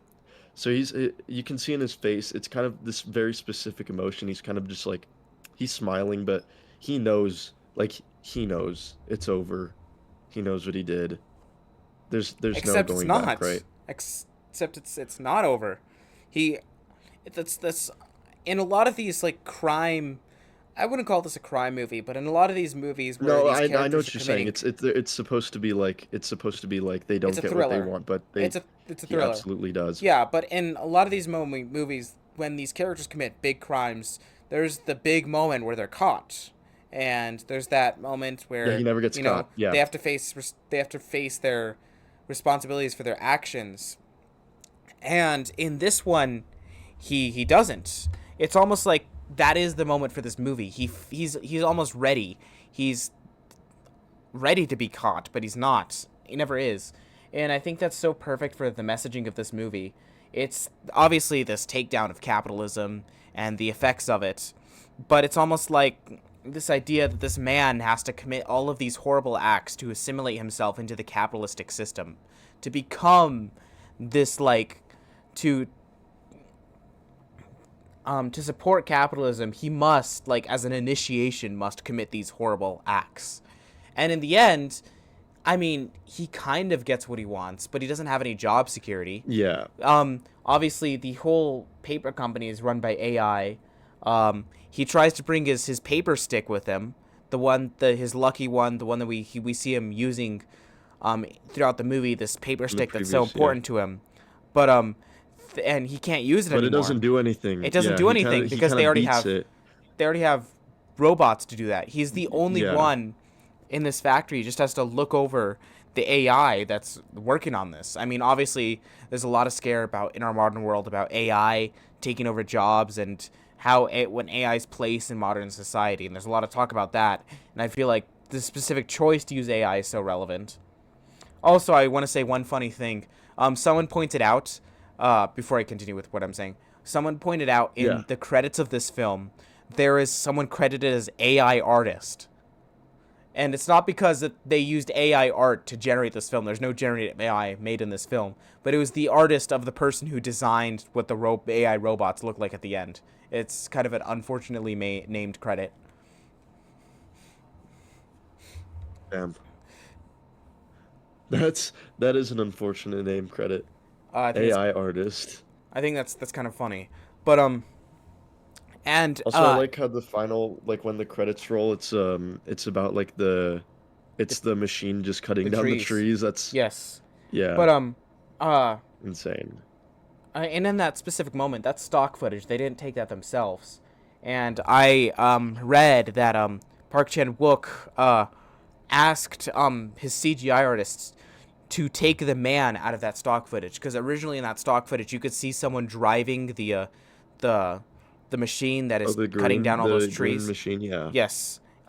And he asked Cut the man CGI out of it. artist to CGI the man out, so it looks very machine-like. There's no humanistic element to that very moment at the end, which is perfect. But Dude, that was good what stock I was footage. saying, What the and hell? That like fit the vibe of the movie like incredibly, like well. I had no idea that was stock. it's shocking too. When you're at that moment, you're just shocked. You're scared by the idea of capitalism. But at at the end of the movie and his final job interview, um he asks if he has job security, and they're kind of quiet. They can't really confirm or deny the fact if he has security as this person, if he's gonna work there for long, even at all.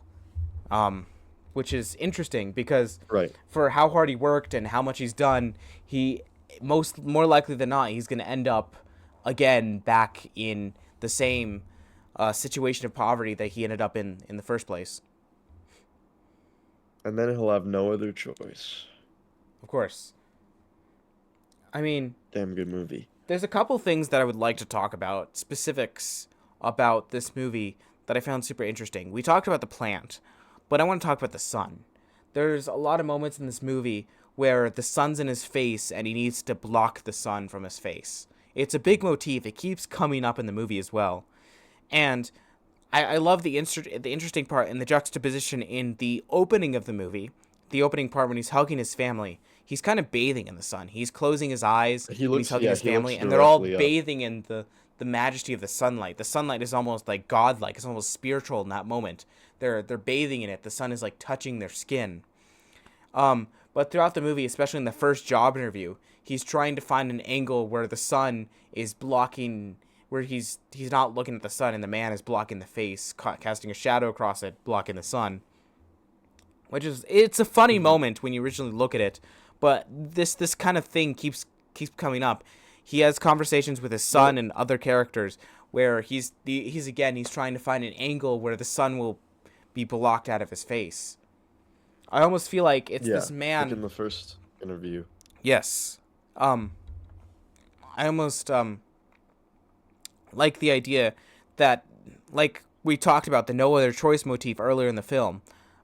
I like the idea that the sun casts a shadow over his face when it's blocked. It's this darkness, and he's almost like trying. He's almost looking for a way to fall into this darkness, and even though there's light all around him, and there's he's very intentionally looking for a way to step into the darkness.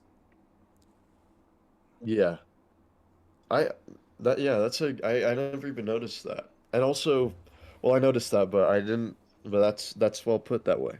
See, I always thought when because there's parts in the movie where he would like just simply block the sun with his eyes, and I thought that was a good kind of you could take that back to the part where he kills the second guy, right? And he blocks his eyes from so they can't see him. I Well, thought that yeah. was kind of like yeah, I mean, it's just really well at the crafted. beginning of the movie, he's a very morally pure man. Like he is living the dream. He has a very high paying job which he loves. He's living in the house that he wants to live in with his family, who he loves. Mhm. And that moment of him hugging them and them all basking in the sunlight, it's this celebration of how great his life is. He even said later in the film that Exactly. that's all he wants. He had everything he wanted in life at that moment, and before it was taken I away. agree.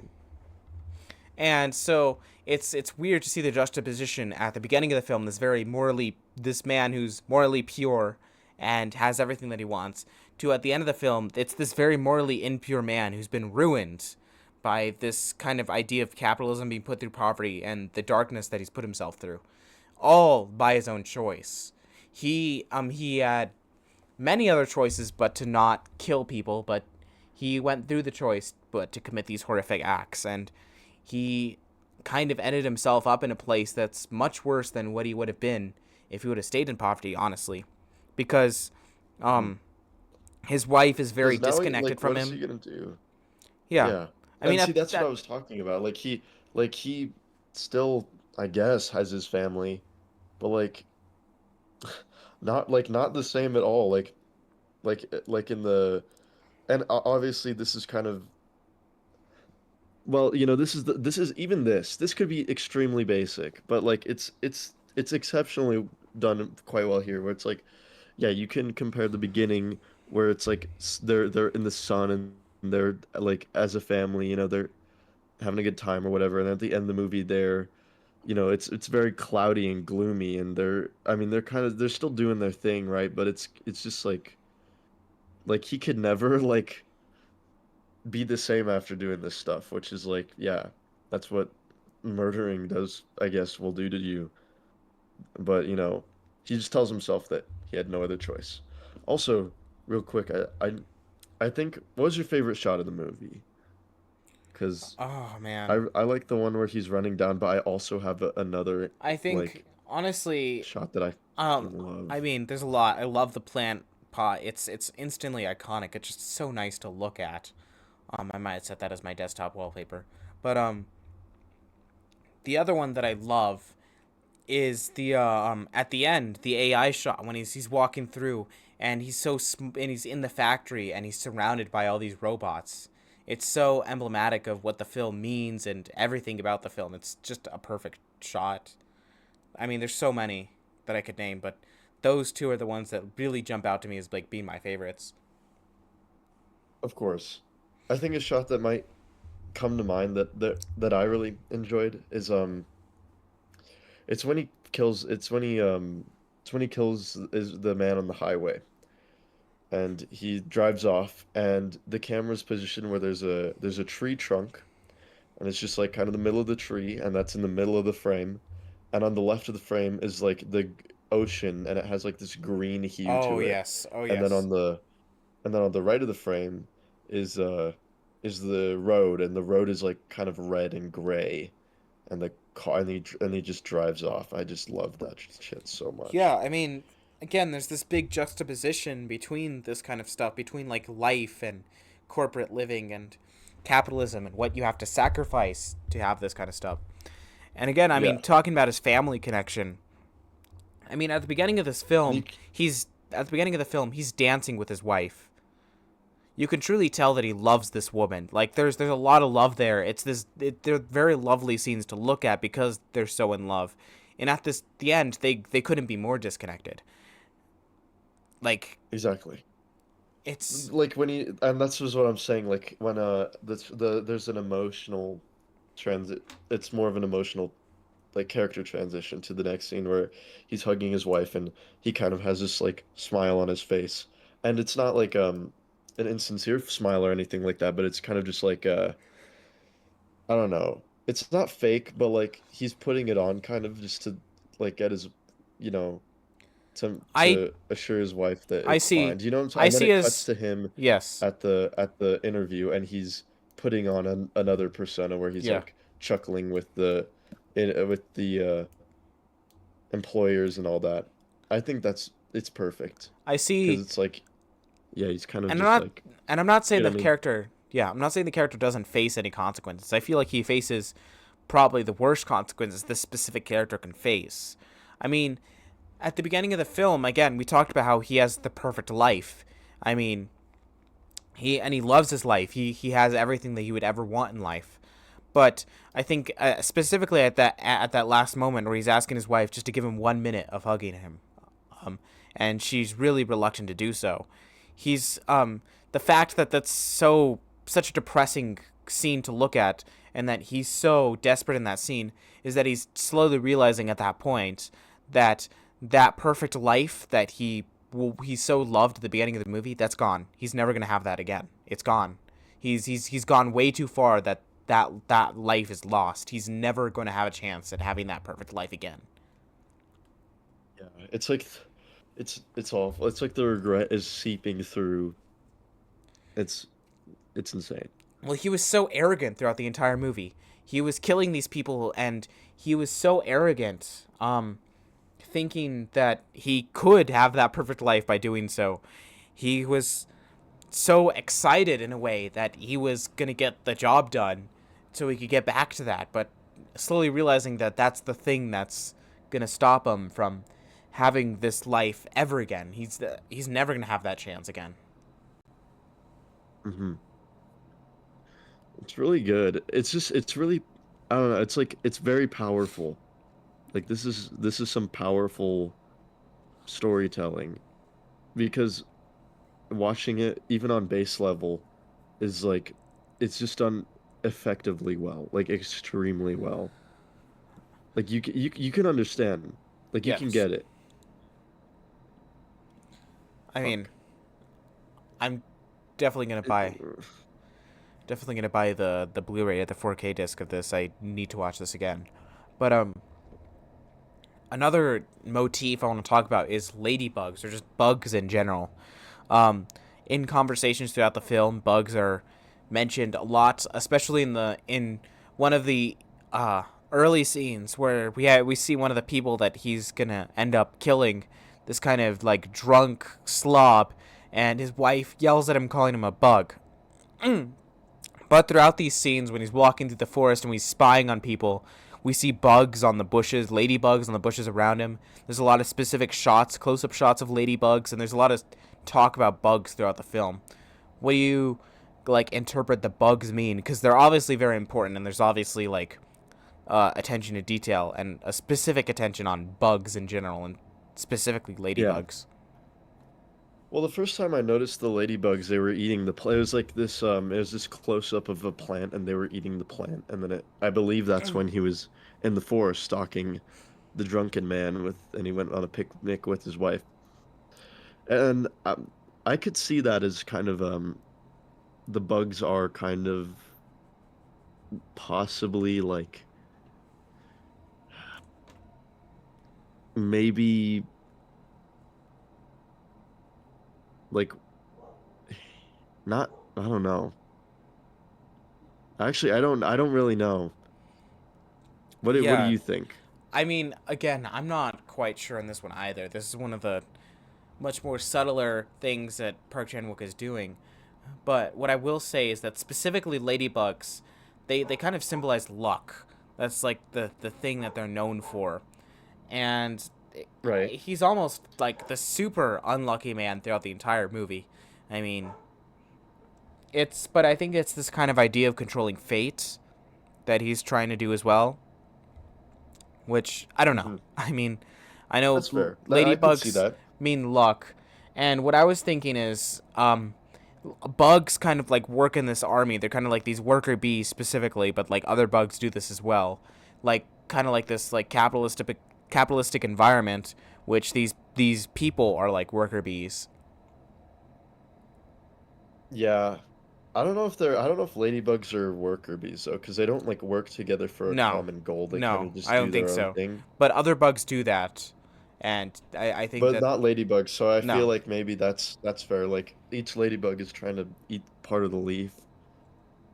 But I don't know, maybe because I obviously trees have a big part of this movie as well, like that what we were talking about, and that very shot where he's going away on where he's leaving the highway, and then it's the green ocean and the red highway.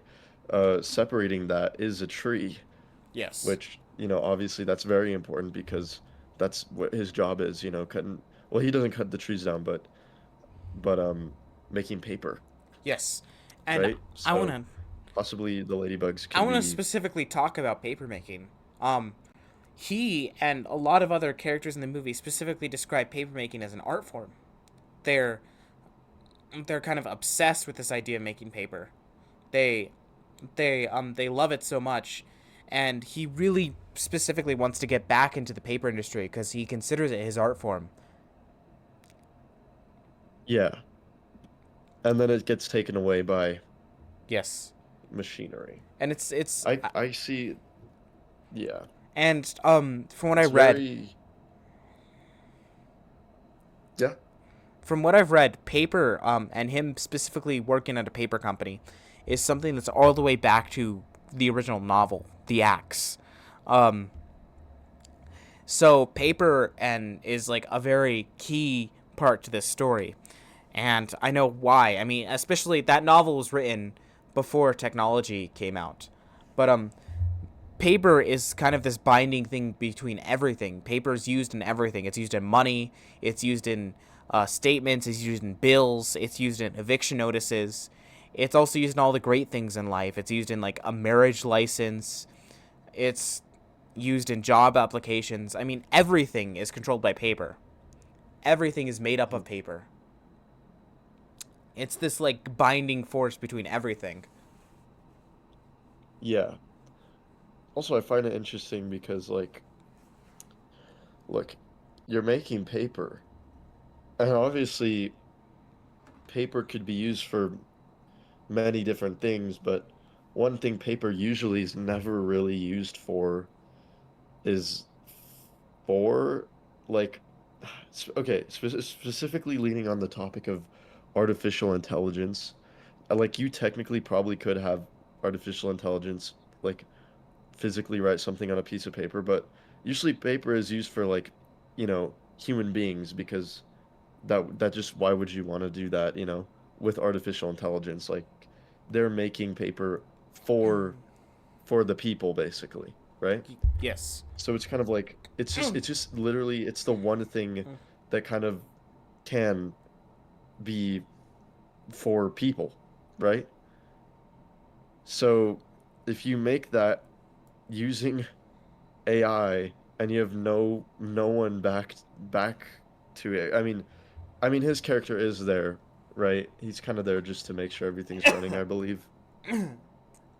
Yeah. But I just I it's just something very like it's something that kind of is the middle of the road, if you know what I'm saying. Yes.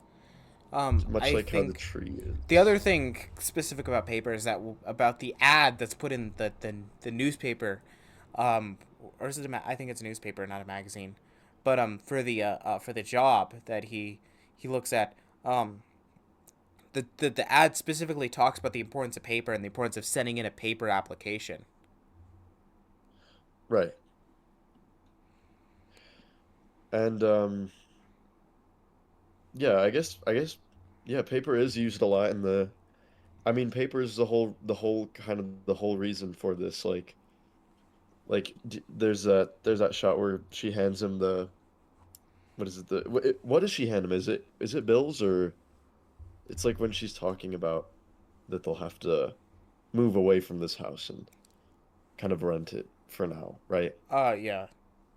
I And she hands him I the think she paper and he hands kind of him. and it's like I think she hands him like an eviction notice or something it's just like that. something. It's just Yeah. something and then There's he also fixates it a there's lot. also a very funny moment in this. A very funny dig at Netflix in that moment where the son is on his iPad and then they tell him we're gonna have to cancel Netflix and he's like, well, let me just finish some other shows before I before we cancel Netflix and we can hear Right. the Netflix to dumb on his tablet while he's walking away. I thought that was really funny. That's I also thought that was funny. I thought that was funny just because it's like it yeah. There's a few moments in this movie actually only two where it's just kind of like I don't know, that one kind of caught me off guard because it's so fucking loud. It's like clearly it's like not coming from his tablet. It's like it's just fucking like there. Like do you know what I'm saying? Um, Like genuinely caught me off guard. And I then thought this it other one was like I thought it sounded like it was coming from his tablet. no, well, bro, I don't know what was happening on my end, but like it was so fucking loud in my ears, dude.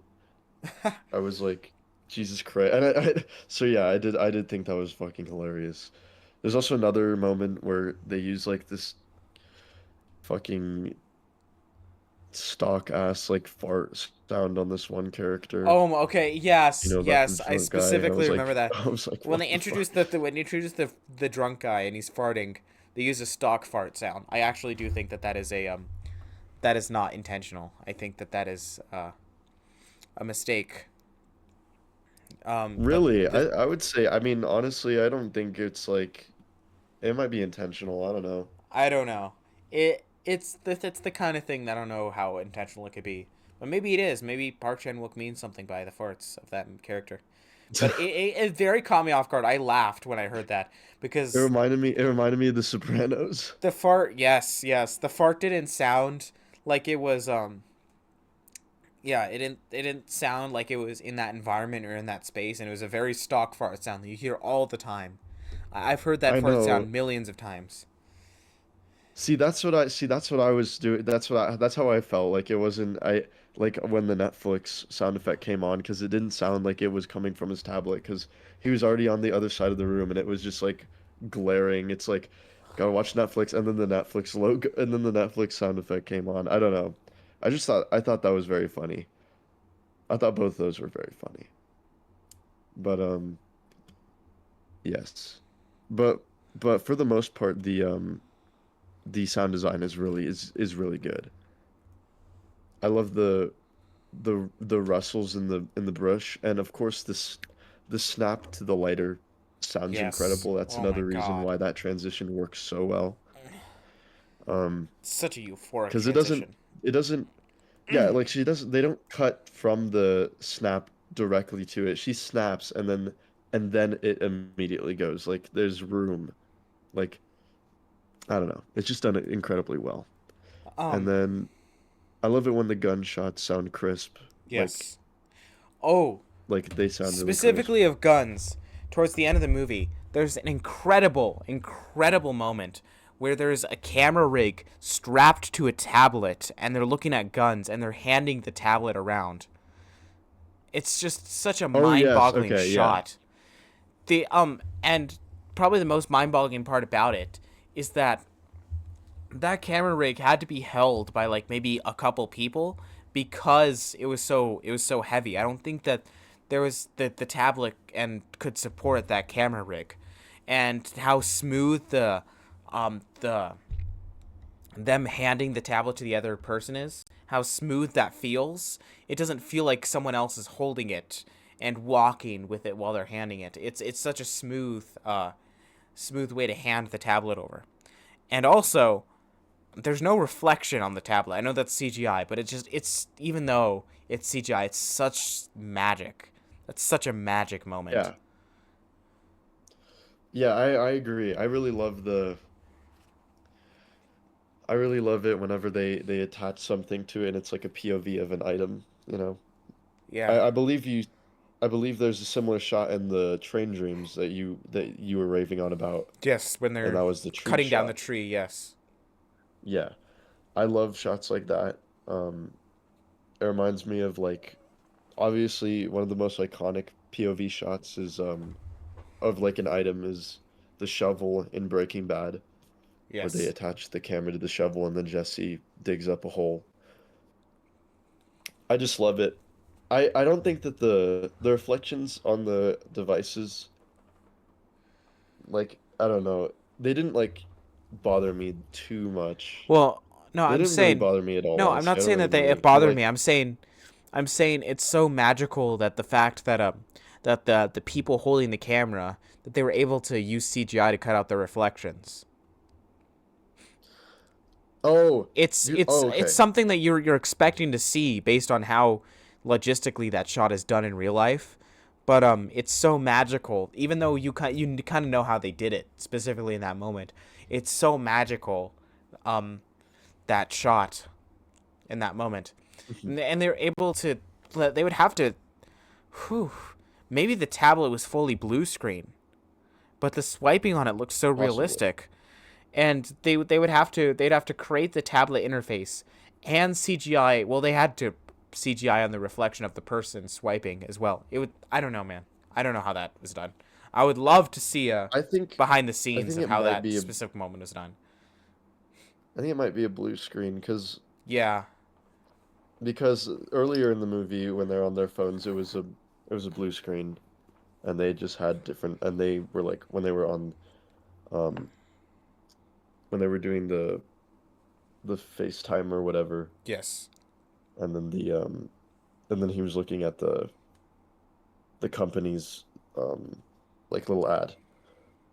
Yeah, I think especially in movies now like I feel like there's a lot of because a lot of cameras unless you don't like it really depends because you have to have a different lens on certain cameras and stuff like that to really get like a good clear image of a screen. So for a lot of And movies it, they it's just put often it's blue often hard to screen. It's find, and also there's a lot of other things to take into account, and it's also mhm. like coloring and yeah, it's just hard. Yeah, It's just hard, and it's it's often super hard to easier. do. I mean, it's Um often done badly too when they yeah, like on shitty Netflix movies. There's like such obvious like blue screen on phones. It's like there's such a delay between someone mhm. swiping and the phone swiping. It's terrible and it's And so yeah, and distracting. like But even the movies that I like, it's like whenever they pull out a phone, I yeah, just I don't like it. I feel like so far the only movie that has actually done phones good and like for the most part and technology like really solid that made it dramatic Eddington. is Eddington. Yeah, I Yeah. knew what you're gonna say. I don't know how I the think fuck they this. did I that, mean, but this they made it too. actually look like a good Actually, I one. don't know. This does a lot of stuff with technology and phones and No other tablets, and choice? it's not like cringy at Yeah, all. It's like it works perfectly.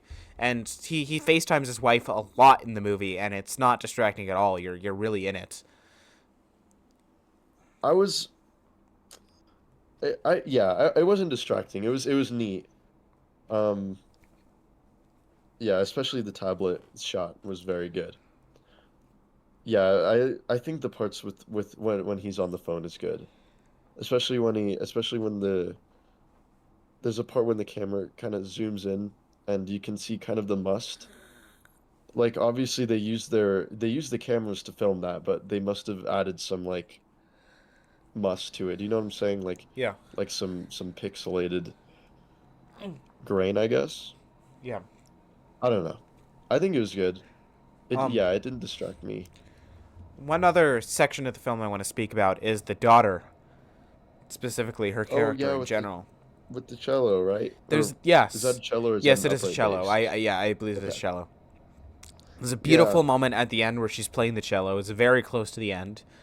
Um, and Mm. these we notice that these drawings that she's been making throughout the entire film are actually music she's been composing. But there's a lot to point to that the daughter is neurodivergent, in some way, or like has some type of autism.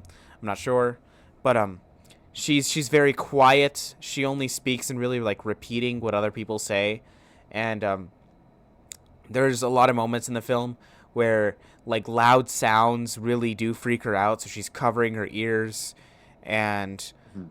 or she's also hangs out alone by herself a lot, and yeah, her parents have a hard time kind of understanding her, and her cello is like their way to understanding her. She's by her cello instructor. Um, their cello instructor tells her parents that she's like incredible at cello. She could be like a world renowned cello player, and that her teacher can't keep teaching her because she's above the skills of the teacher. And Mhm. the only issue When I is first that saw that, I thought that she was like I thought that she just didn't want to teach her. I don't know. no, no, Like I didn't think that she was actually like a genius. no. I thought I the teacher just didn't like want to do it. Yeah. I mean, I think But that the ending at the end of the movie, it kind the of ending caught me kind of off proves guard. that she was a genius. But Yeah. uh I especially I like the part where because obviously she really loves cello, and there's a really good part where she's watching TV and she's watching the cello, and then our main character kind of slides her back, and then we kind of have a POV shot of the camera slowly pulling away from the TV, right? Like they kind of pull her away yes. from Yes. cello for a bit because they just, you know, can't find a can't af- well they can't afford to get another higher um instructor for her, so that's kind of the I guess kind of the tragedy of that moment. Yes. But I do especially enjoy that camera work because then you can go back to the end of the movie when they themselves realize it and it's like the camera's pulling back. It's like that shot of the son at the door and the mom kind of going upstairs and the camera's pulling back. It's just it's so good. It's so good. Um It's so like intentional. well, I think one of the biggest thing about the cello is that she refuses to play for her parents. She just won't. And that Hmm. moment at the end is so beautiful because she that's the first time she is playing for her parents and for her family. Yeah. Well, I believe I don't does her mom enter the door because I think that she's just playing in her room with the Yeah, dogs. no, she sees her mom. Her mom opens the door and she specifically looks at her and continues playing. That's a moment that's focused on. And the dad isn't there, right? Because No, the that is dad's not there. driving. Yes. Yeah, that's a good part. Um, One other thing I want to talk about is the house. Obviously this is Mansu's childhood home. He can't sell it under any means. By any means he can sell it, and he by any means he can give it away. He loves the house, and it's because he built so many elements of the house. He built the greenhouse. He built the swing. so many of these elements he talks about how he built and specifically built. Number one, I want to talk. The house looks amazing. I would live in the house in a heartbeat. It's beautiful. It's a Mhm. beautiful house. Um, Number two, I want to say, Park Chan-Wook talked about how that house is not built for the movie. They found it. That is a house that they found like that, and I feel like that it's Yeah, amazing that it's that beautiful that they found it that way. But what do you think about the house? I love the house. Yeah, it feels very lived in. Oh I yeah, totally understand. I totally get how they just kind of found it. Um, I have great respect for location scouters. I believe that's one of the most like important parts of actually like pre-shooting. Like you have your script and you're planning, like that is probably the most important part of that is figuring out where and how we're gonna do this. So I have great respect for location scouters and um Park Chan, I mean this guy or whoever scouted for this, like it's not they Park. knew what they It were was this doing. location scouting team. Yeah. It's it might be one person actually, because I know that a lot of No, I people think I know I that. think no, I'm pretty sure I read that he had a team on this movie. This is a bigger Oh, budget movie, okay. so he had a location scouting team. Because I know for sometimes like sometimes they just get like they get one person and then they and that person brings in a team, but they kind of bounce on from movie to movie like they get the script. But yeah, it's just it's good. I love the vines growing Yes. from the from the house. It's very cozy and I would honestly, yeah, I would kill for this house. Like Oh, I I would feel live like here is in a heartbeat. It's understandable. such a nice house. It really is. Yeah. And that's and the house is also what's important to him. I feel like that's probably I don't know it's messed up to say, but obviously he does really care about his family, but I think like I think he not cares more, but he does value the house to like probably the same degree. No, Like that is 100% his goal. He's like, "All right, I can't lose this house I because think I mean, it's I just think the entire perfect." film is this kind of clash between his selfless desires to help his family and his personal selfish desires. That's his entire internal struggle throughout the movie, I think. Mhm. And I think a But it's lot of not these like moments he's are made yeah. out of selfishness. He Well, absolutely. Well, the everything is no other choice. It's like yeah. that's it's kind of like it's sarcastic. And at the end It's sarcastic he's in the way that it's selfish. sarcastic in the way that like okay, I'm gonna say this um the first Red Dead Redemption game. That title is also much like this title because it's used in a sarcastic way. Like, yeah, you can redeem yourself in America if you just kill these people. Like that is, Yes. you know what I'm saying? Yeah. That is it is very intentional. Like I can respect this movie for that. I know I've been really hamming this in, but like this guy, he has a vision and everything he does is not for nothing. Yeah. There's there it's all for something. I But mean, yeah, even with the again, dogs, right? yeah. I mean, again, like Walter White, he does it for selfish reasons. Walter White does it, yeah, he does do it for I mean, selfish he reasons. he says he's doing it for But I feel selfless like reasons, Walter but White kind of internally does it he's doing for, it for selfish reasons. Same with this character. Same with Mansu. yeah. I feel like I feel like Walter White though kind of at the end did get a taste for just um for the crime and for the thrill of it. I mean, I don't think I this character necessarily like enjoyed I don't know. murdering He these did not. I people, don't think he enjoyed murdering these people. but But yeah, he was but selfish in I the think fact that he just wanted to keep his house. also selfish in the fact that he wants to keep working for a paper company. He loves it so much. There's something so important to him about it. It's a very selfish reason. Yeah. Oh, also another thing that we haven't talked about, but that is and it comes up a lot in the movie, especially with the um some of his victims, right? It's The the affairs. no, not the affairs. We'll get to that in a little bit. But I was going to talk about the therapy scenes Oh because it's the my scenes where he's god. with the room and he's with therapy, and they do certain gestures. They like They tap touch their their heads, temples and they on keep their telling themselves, "It's not my fault. It's yeah, out of my control." exactly. And that not only pops up for him, but for several people that he interacts with throughout the movie.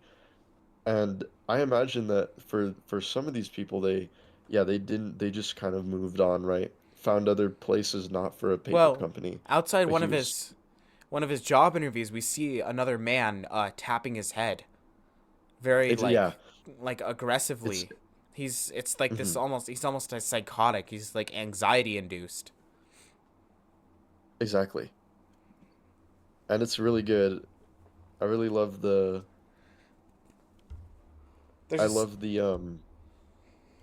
yeah, it's really good. there's a shot where it's very close up to his head, to his face, and you can see him tapping his head from the very sides of the screen. Yeah, It's a great shot. you can see his veins like bounce, like his Yes. Oh my forehead god. veins. Yeah, that was very intense. And I love the continuous like And shouting. I Is that thought I don't even think I find it so condescending because I believe the company that fired him paid for that. yeah. And Paid for that also it's like that it's that therapy. It's insane so 'cause like I don't condescending. Because does obviously that they did even have a work? choice. No, Does this work? I don't think I don't Does this work I in real life? I mean, I don't know. You have to face your back to this giant circle and you all just scream. Wait, what does he scream? He's like, it's out of my control or something. What do you say? Yeah, I believe it is not my choice or something It like is that. not my, yeah, and then you get in a room with like, could you imagine like you get fired and then you're like, all right, we're gonna do a therapy retreat and you're in this room with like at least 100 people Who just and you got all just fired. scream this. That's insane. I mean, the reason Like why it works is that is these so people are so ridiculous. desperate. I mean, desperation is like a big theme in this movie, and it's a big element in why this character does what he does. But Yeah. you have to be super I also desperate. think it's also kind of satire, right? Oh yeah, I think it plays no, into the this entire movie into it. is a big middle Yeah, finger to it's a companies like satire, this. right? But I'm just saying it plays into the satire of like therapy, like what is it? It's a specific type of therapy, but basically when you get fired or laid off, that kind of therapy, and that it plays off of that um incredibly well. Yeah, It's really, really good. there's Also, I love right after that scene, it was there was like a 3 months later, yes, and then the one popped in. That was funny. So it's almost been a year, or it has been a year. yeah. It's Um, fucking great. there's also you reminded me by talking about this interesting scene right at the beginning of the movie where he's talking to his fellow paper employees and he's saying in America to get fired to get axed, but here in South Korea it's to get chopped with your head off with your head, and he's rehearsing what he's gonna say to this big like American CEO who just bought the paper company and is laying all these people off. And when he finally gets time Yeah. with him, And then the CEO just says, "Sorry, I had no other choice," and moves on, and he doesn't even get to say the full thing. I know. And then the interpreter said, what did the my my subtitles were a bit weird. I'm not gonna lie, but I believe that the interpreter did he get it wrong? Did he get No, what he said wrong, or did he no, the say the interpreter axe part? just said the whole axe In thing. America, you get axed, Yeah, and then he's like, sorry. I think the interpreter didn't even say the full thing that he said. I mean, it's just kind of just sorry, I have no other choice. That's it. That is, uh, yeah, that was, and then he tried to rally up those guys, but they didn't even care, Well, no, I right? think they obviously very cared. They were all disappointed when they saw when they saw that moment.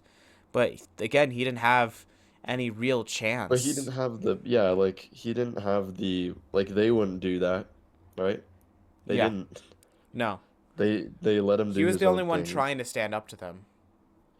Yeah, kind of shows that he could get like early, and it also establishes early on that he can make He's a leader. it. He's Okay, a this go-getter. decision isn't necessarily rash, but yeah, he could make kind of rash,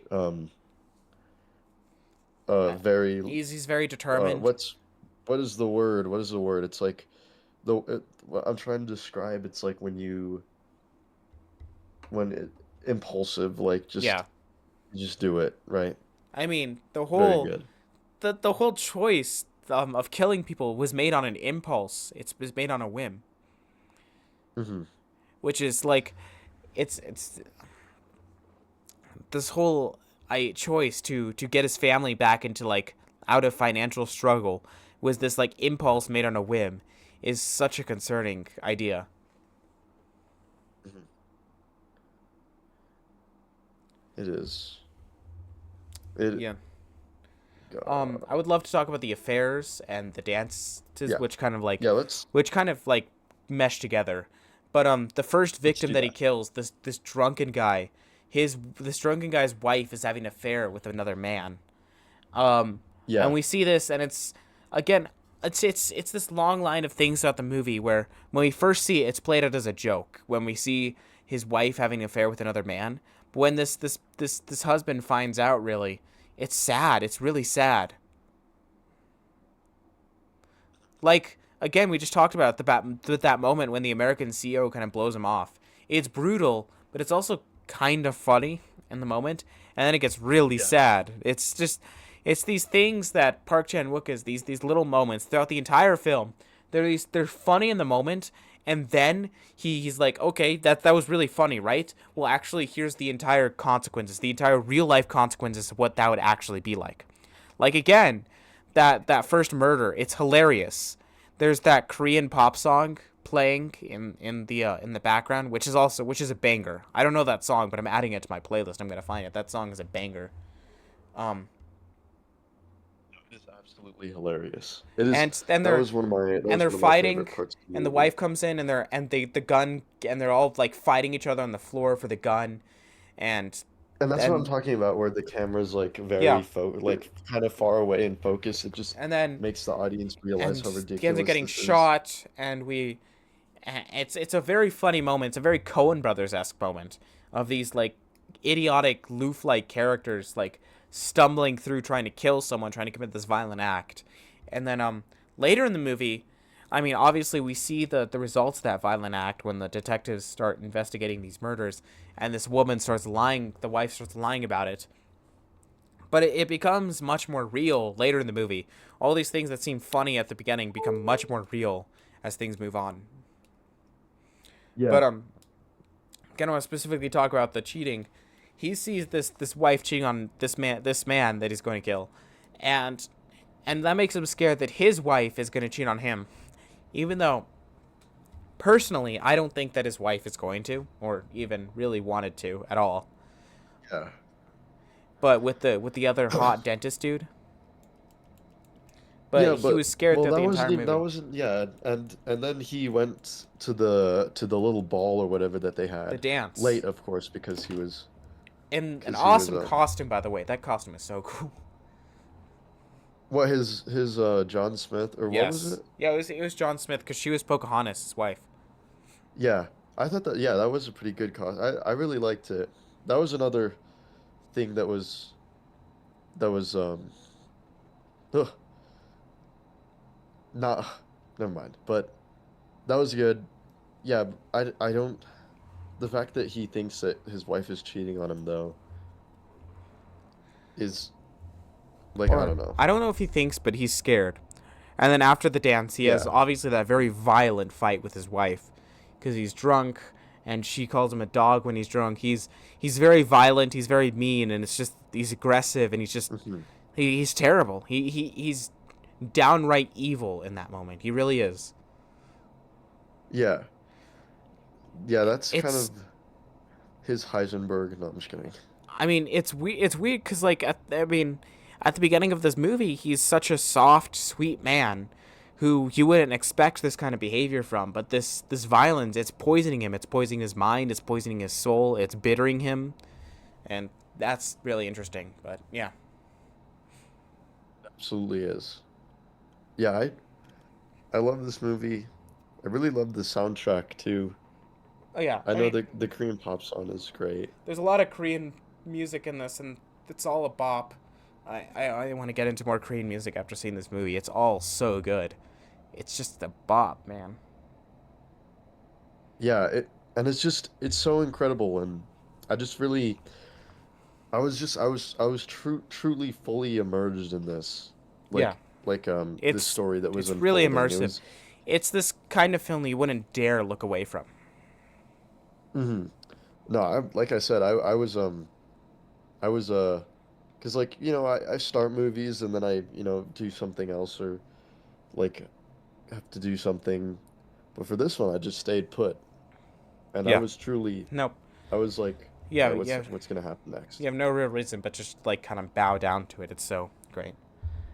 Um. Also, it has a narrative structure that kind of does like I don't know. I feel like whenever like this is a pretty basic example for this movie, but I'll just give an ex all right, so basically there's three guys that he's got to take out. So for each guy, you kind of have something to look forward to because throughout the movie, I'm like, okay, how's he gonna kill this guy? And then how's he gonna kill this guy? And like, There's, what's gonna happen? and that's the thing Like about I Park. was truly like, what is going to Well, that's happen? the thing about Park Chan-Wook plots. With every single Park Chan-Wook plot, there's in every single Park Chan-Wook movie, there's always so many unexpected things. He tricks you into thinking where the story is going to go, and then it goes in a totally different place. It's so unexpected, but it's genius. He's a master. He's truly a master at work, Park Chan-Wook. I was actually I well, okay, one thing I will say is that I wasn't like I kind of I I kind of I didn't I either okay, so when I was like midway through the movie, I was like, okay, so this guy is either gonna get the job but lose like his wife or like lose his family, like they'll leave or he'll lose some relationship with his family, or he just dies in a very very unglorified, unclimactic way. And then the last 10-ish minutes are just his family coping with that. And it shows his chart. Like truly I was guessing. And you know what? Where it ended was kind of like in the middle of those two. It wasn't like he didn't die or anything, but his family I is mean, very might as well be much dead. He has like nothing. I mean, yeah, I mean to be fair, he still has his Yeah, but his I mean, he can his just lie to him. I son, mean, he just lies to his himself. wife hates him. His son is cooked. His wife really Yeah, hates him. His wife is, and his son is so disconnected from him. His son like thinks he's a murderer, and his wife had a conversation with his son. I'm pretty sure his son is like knows that he's a murderer, and right. his autistic daughter can And detect then his something. His daughter. autistic Yeah, daughter like detects that there's like some negativity coming from him. Like I don't think his yeah. family likes him at this point at all. So he lost his exactly, and he loses that. He loses his Yeah, relationship he his respect. basically with, yeah. So I would say like, yeah. So it was pretty much what I, not what I, well, yeah. It was like the ending was what I expected. Um, but still, I mean, it was still really good. When you were like halfway in this movie, where'd you think it was going? I don't know, man. I don't even really remember what I thought. I think I was just kind of locked in with the movie. I'm just like, you know what? I've sacrificed myself, and I've just kind of like I'm sacrificing myself over to the movie. The movie will take me wherever I take. I'm just sitting here locked in. Just I'm excited in whatever direction this movie takes me. Okay. Yeah, I'm always thinking because I don't I whenever I watch a movie because I'm always wondering like how's it all gonna pan out or like what's gonna I happen. also I want to specifically talk something that we didn't even notice is that specifically in the composition of I mean I think specifically the transitions, but how this is put together, it's very Hitchcockian. It is. Hitchcockian is hilarious. I'm gonna Hitchcock in, but Hitchcockian. Low but key, I have seen a few Hitchcock movies. I've seen, well, of course, Psycho is very good. And then, um, I've seen what's Vertigo. the I've seen one? Psycho. I've seen Rear Window. Yeah. I mean, yeah, I've seen the Yeah. classics. I've seen The I could totally Birds. see that. Yeah. Yeah, but I'm just saying, this is a very Hitchcockian type thriller. Like I'm almost certain that Hitchcock is one of the biggest influences of Park Chan-Wook. I mean, you can tell throughout the cinematography and the construction of it. Also, wonderful score, by the way. The score is incredible as well. Hmm. I agree. Yeah, Hitchcock is good. It was like The Birds, um, Vertigo, I wanna Rear Window.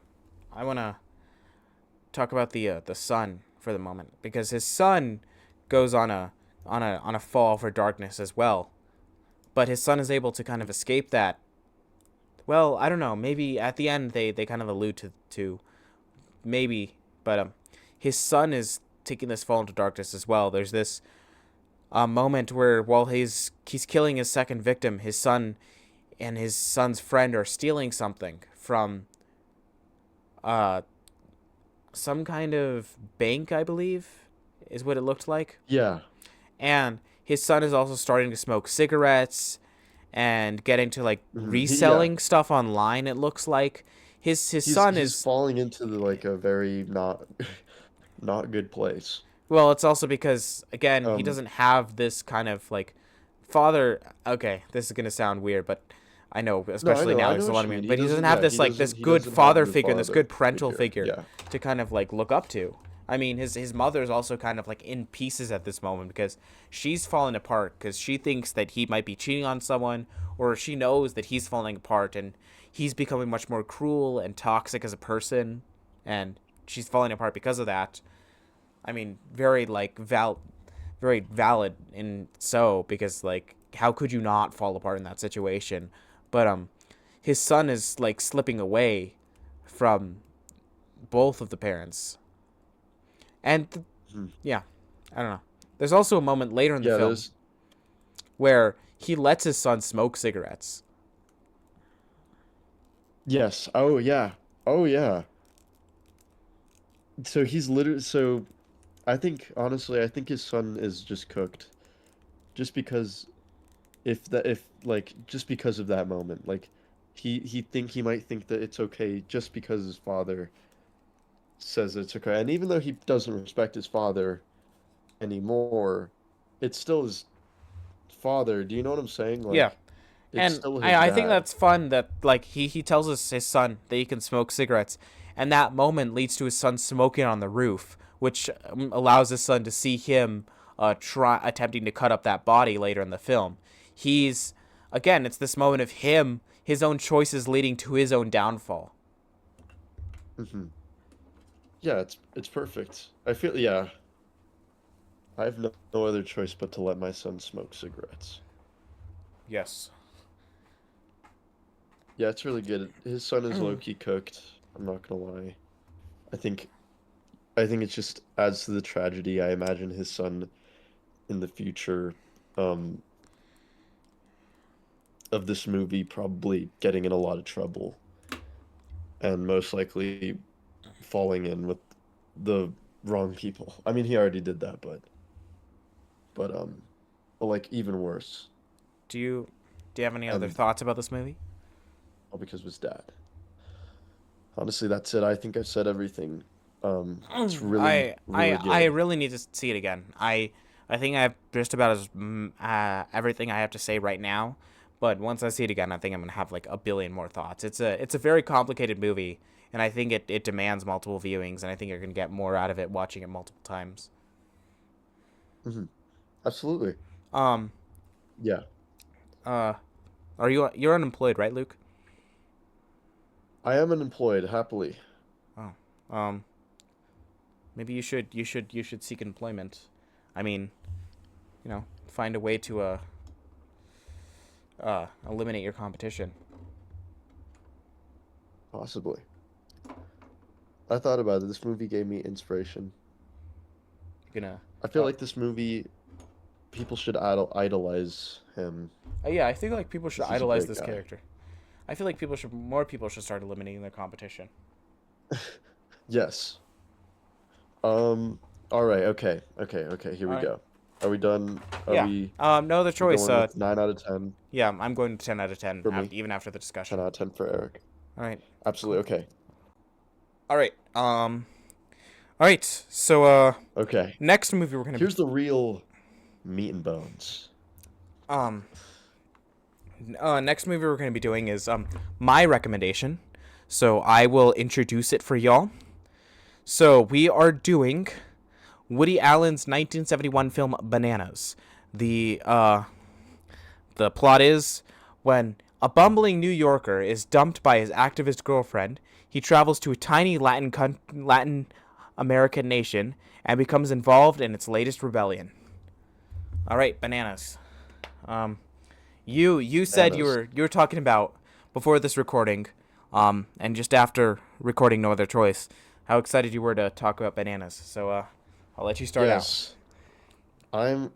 I don't. I'm excited to talk about this movie just because I don't know. Okay, I want to hear what you have to say about it first because I am like what rate are we gonna do the rating first like we did for No Other Choice? Yeah, well, we're gonna talk about it. Non spoiler, All then right. rating for people who haven't seen it, non spoiler, and then we'll go to spoiler for people who have seen it. Okay, so non spoiler for the people who Yeah. haven't seen it. Do you want me to start? I'll It's start. def yeah, just start it, dude. Just Okay. start it. So I am a certified Woody Allen fan. I love a lot of his movies. I love his writing. Don't love the guy. You know about Woody Allen as a person, right? Yeah, I know the guy. Yeah. I know about the guy. Yeah. In I fact, mean, this movie, watching it, I looked it up okay. and I went Yes. down the Yes. rabbit hole, There's. bro. It was Okay. Yeah. Yes. Jesus Yes. No. Christ. There is a joke in this movie that I want to talk about in spoiler section that made me go Jesus Christ. Specifically knowing, but we'll talk about it in the spoilers. I think you know what I'm talking about. Okay. Yeah, I'm pretty sure. Yeah. Yeah. So I'm a Woody Allen fan. I'm a huge fan of his writing. I think a lot of his movies are genius. Even though as a human he's a monster, certified monster, disgusting, terrible. I can't really say that anything he's doing is okay. And I think I mean it's looking like he's even worse that he's coming out in like images with Jeffrey Epstein in the new Epstein files. Have you heard about this? Yeah, of course I've heard about this, bro. It's like I said after the movie, I would. Bro, okay, Loki. I know this is fucked up for me to say, but like I don't know, man.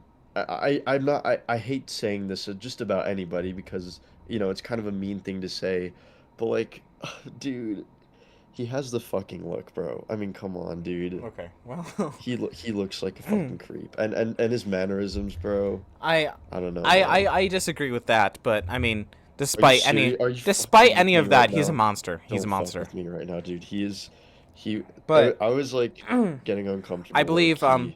I believe Annie Hall, which is a movie that he made as a masterpiece. It's absolutely incredible. But I heard a Henny Hall's really good this too. film is one of his earlier films. And I don't know.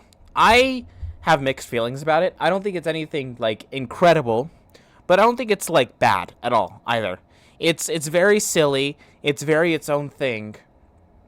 And with all its issues, it's fun. There's a lot of moments where I laughed out loud.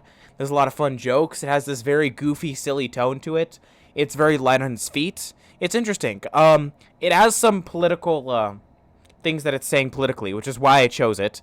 Um, there's a whole and I don't think this is really a spoiler, but there's this whole thing about rebellion against dictatorial leadership in a small Latin country. Um, there's there and consequences of that, which I really wanted to watch something that's like kind of about that after the invasion of Venezuela and the capture of Maduro, the ruthless dictator that was controlling Venezuela. So I just thought that this would be kind of timely to talk about just because of that just happened. And I feel like this is like an interesting look because we as a country have been doing this kind of stuff and there's been this kind of stuff to comment on for a long time, ever since the 70s. But yeah, I like this movie. I mean, I don't think it's anything great. It's nowhere near any of Woody Allen's best, but it has a lot of silly and fun moments to it, which I had fun with. I had fun watching this, but there's a lot of very weak moments, which I do want to talk about in spoilers. There's a lot of things that I did not like about it, and I am ultimately pretty mixed about it. Dude, I couldn't agree more with what you just said, but I was worried that I was worried that you would be like a mega fan of this movie, and then we would kind of debate about this. We're saving that for next episode. Yeah. No, but Um, I mean, this seriously, this movie I is like, I mean, it's a really hit or miss. You I know what I'm really saying? Like I saw I'm this with Michael, you right? watched the whole movie with Michael? Yeah, so I go after school to his house, and he had Tubi, so I was like, hey, gotta watch this. So saw it with Michael, and it I honestly you know, it's a comedy. I like watching Oh, comedies, you and know, because by the way, either way, for the audience at home, Michael is you're Wyatt from John and Wyatt. Um, and we yeah, have a surprise for you about that at the end of the episode. But wait. yes we do. Okay, yeah, keep talking. But yeah, but like it was like honestly, I don't know. It's definitely a movie that yeah, the jokes they're definitely hit or miss. Yeah, Obviously, I mean, there's a few montages that got to me, man. there's a Like the few fucking oh, dude, the when we get into spoilers, I'll talk about this. there's a But few there's a jokes that few are musical choices that get to me, okay, bro. in a good way or a bad way, because I think there's In a both bad for way. me. There's yeah, In a bad way. there's some musical choices that I really hate in this movie, but what I was gonna say is, you being me being a mega fan, I tried so fucking hard, dude. I tried, because I'm a huge fan of Woody Allen, and this is like, it's such a good plot. Like, you have to say, this like plot for like this type of comedy written by Woody Allen, this could have been something excellent. Like, you have to admit that this is a good plot. Yeah, no, it's a great plot. It's really good. It It's could have a been, perfect it could have comedy made for plot. like Yeah. a very interesting comedy, especially with someone like Woody Allen who doing his political satire. But it's such a Yeah. mixed bag. It's a great premise and it's a great plot, and I think it's perfect for someone like Woody Allen. I just, there's a lot of weird choices. It's very amateur-esque, which Mhm. I like. I like a lot of amateur-esque moments, but and I really wanted to love this. I'm watching this movie and I'm like, come on, I want to love this. I want to love this. I want to love this. And I just can't. I really can't. Like, I don't think it's terrible or bad by any means, but come on. And one of the biggest issues I want to say with it is the score. The Mhm. score is Yes, bro. extremely hit or Oh my miss. It is God. the most hit or miss thing about the film. The There score, could be I good think, the picks, score but like, is yeah. interesting. There's a lot of moments where I think it's fun. It's a fun score, and it adds some light comedy to it. There's some moments where the score in montages is really funny, and it adds a lot of interesting moments. But then there's some moments where the score absolutely goes way too hog wild. It goes way too silly and way too goofy, and it sounds like clown music. Like, it sounds like stock music, like clown music at the same time. And it gets very annoying, actually. It really does at some points. And it's It, super distracting. It is yeah. The score is super distracting at moments in this film. It's just not good at all. There's some really good slapstick, and I actually really enjoy the opening. I think the opening's one of the best parts of the Oh, the movie. opening news report? It's hilarious. Yes, it's like I feel like that's like they hit the ground running with that opening is really good. You're and yeah, the commentary is really funny, Well, and it's just that the slapstick is good there's as not well. enough of it, commentary wise. Like, I know, they bro. I build feel up like it's mostly um yeah, it's mostly just like dumb jokes. it is mostly dumb jokes. It feels like a collection of SNL skits that they edited into a movie. It really does feel like that. And they tried to figure out like a through plot line to thread these SNL skits together. And I think a Yeah. lot of these moments are funny in separation, but I just don't know how this thing works as a full movie. I just Well, don't. it doesn't. It like the ending of the movie is like not at all like Oh god, the what the ending movie is sucks. about. Like, It does. And well, I feel okay, like I actually don't hate the ending. I think it's a funny joke, but I think it just kind of goes on for too long, and then it's like, I all right, why are we ending the I movie with think this? I the mean, joke I is get it's funny, kind of the but same thing, but okay, like, the joke is funny, but why? really ending your movie on that, it's just a come on moment. I mean, I wouldn't. Yes, I would like, especially for this premise, it would have been good if it ended on like the topic. I don't think it's like a terrible ending, but like I don't know, man. I just it was just like you said, it was just kind of like a fat fucking fat 70. It's like if they did a 70s Family Guy cutaway. Oh my god. Oh my god. Do you know what You I'm you talking you about, described it bro? perfectly. You described that perfectly, actually. I know, bro, because that's what it is. But I mean, it wasn't bad. I mean, I enjoyed it. I laughed with it's it. I just was it locked, works kind terribly of, as an not ending really. to a story. It's a funny joke, and I guess it's a funny sketch or a skit, but it doesn't work as an ending to a movie. It just doesn't. In any Yeah, world, well, I especially don't. this movie. Yeah, it's a And movie, but it's also like an hour and 20. Like it's yes. a super Yeah, short no, one. and I think that's one of its strengths. I think this thing would be excruciating if it was a single second longer than an hour and 20. Oh, absolutely would. Yes, like there are parts of this movie that still drag, which is insane to me because it's a super short movie. You think that it's real tight, but like no. There's some like especially with the romance, I just there's some jokes that kind of went on for too long and that didn't really And land and felt kind of there's some shit awkward. that has aged very poorly. I'm not just talking about like some of the Woody Allen stuff. I'm just saying like some of the stuff around women, and this is like a huge criticism in Woody Yes. Allen's work. There's a lot of real sexist and misogynistic stuff that just has not aged well. And I think that's more emblematic in this movie specifically than in a lot of other of his early works. Exactly. It's like I don't know, bro, it was just kind of I believe it was Sylvester Stallone Yes, jump Sylvester Stallone. scare. I was gonna wait to mention that in spoilers, but yes, Sylvester Fuck. Stallone is in that. It's Sylvester Stallone jump scare, dude. It's Yeah. weird. Yes. But yeah, honestly there's not. Okay, let's jump into spoilers. Well, no. There's a few things I want to mention before I jump into spoilers for Okay, our you do your audience thing. members. Um, obviously, yeah. I think one of my biggest criticisms of the movie is obviously we talked about how it has a great premise. It has a great premise, has a great plot, and it's very interesting. And I think it's a very like plot that's very interesting for specifically Woody Allen to tackle. But here's the thing: the movie takes way too long to get to the point of the actual plot. Takes way too long. It sets up a bunch of shit. And it takes way too long to get to the point. And ultimately, a lot of that shit that it moves through is just doesn't really matter.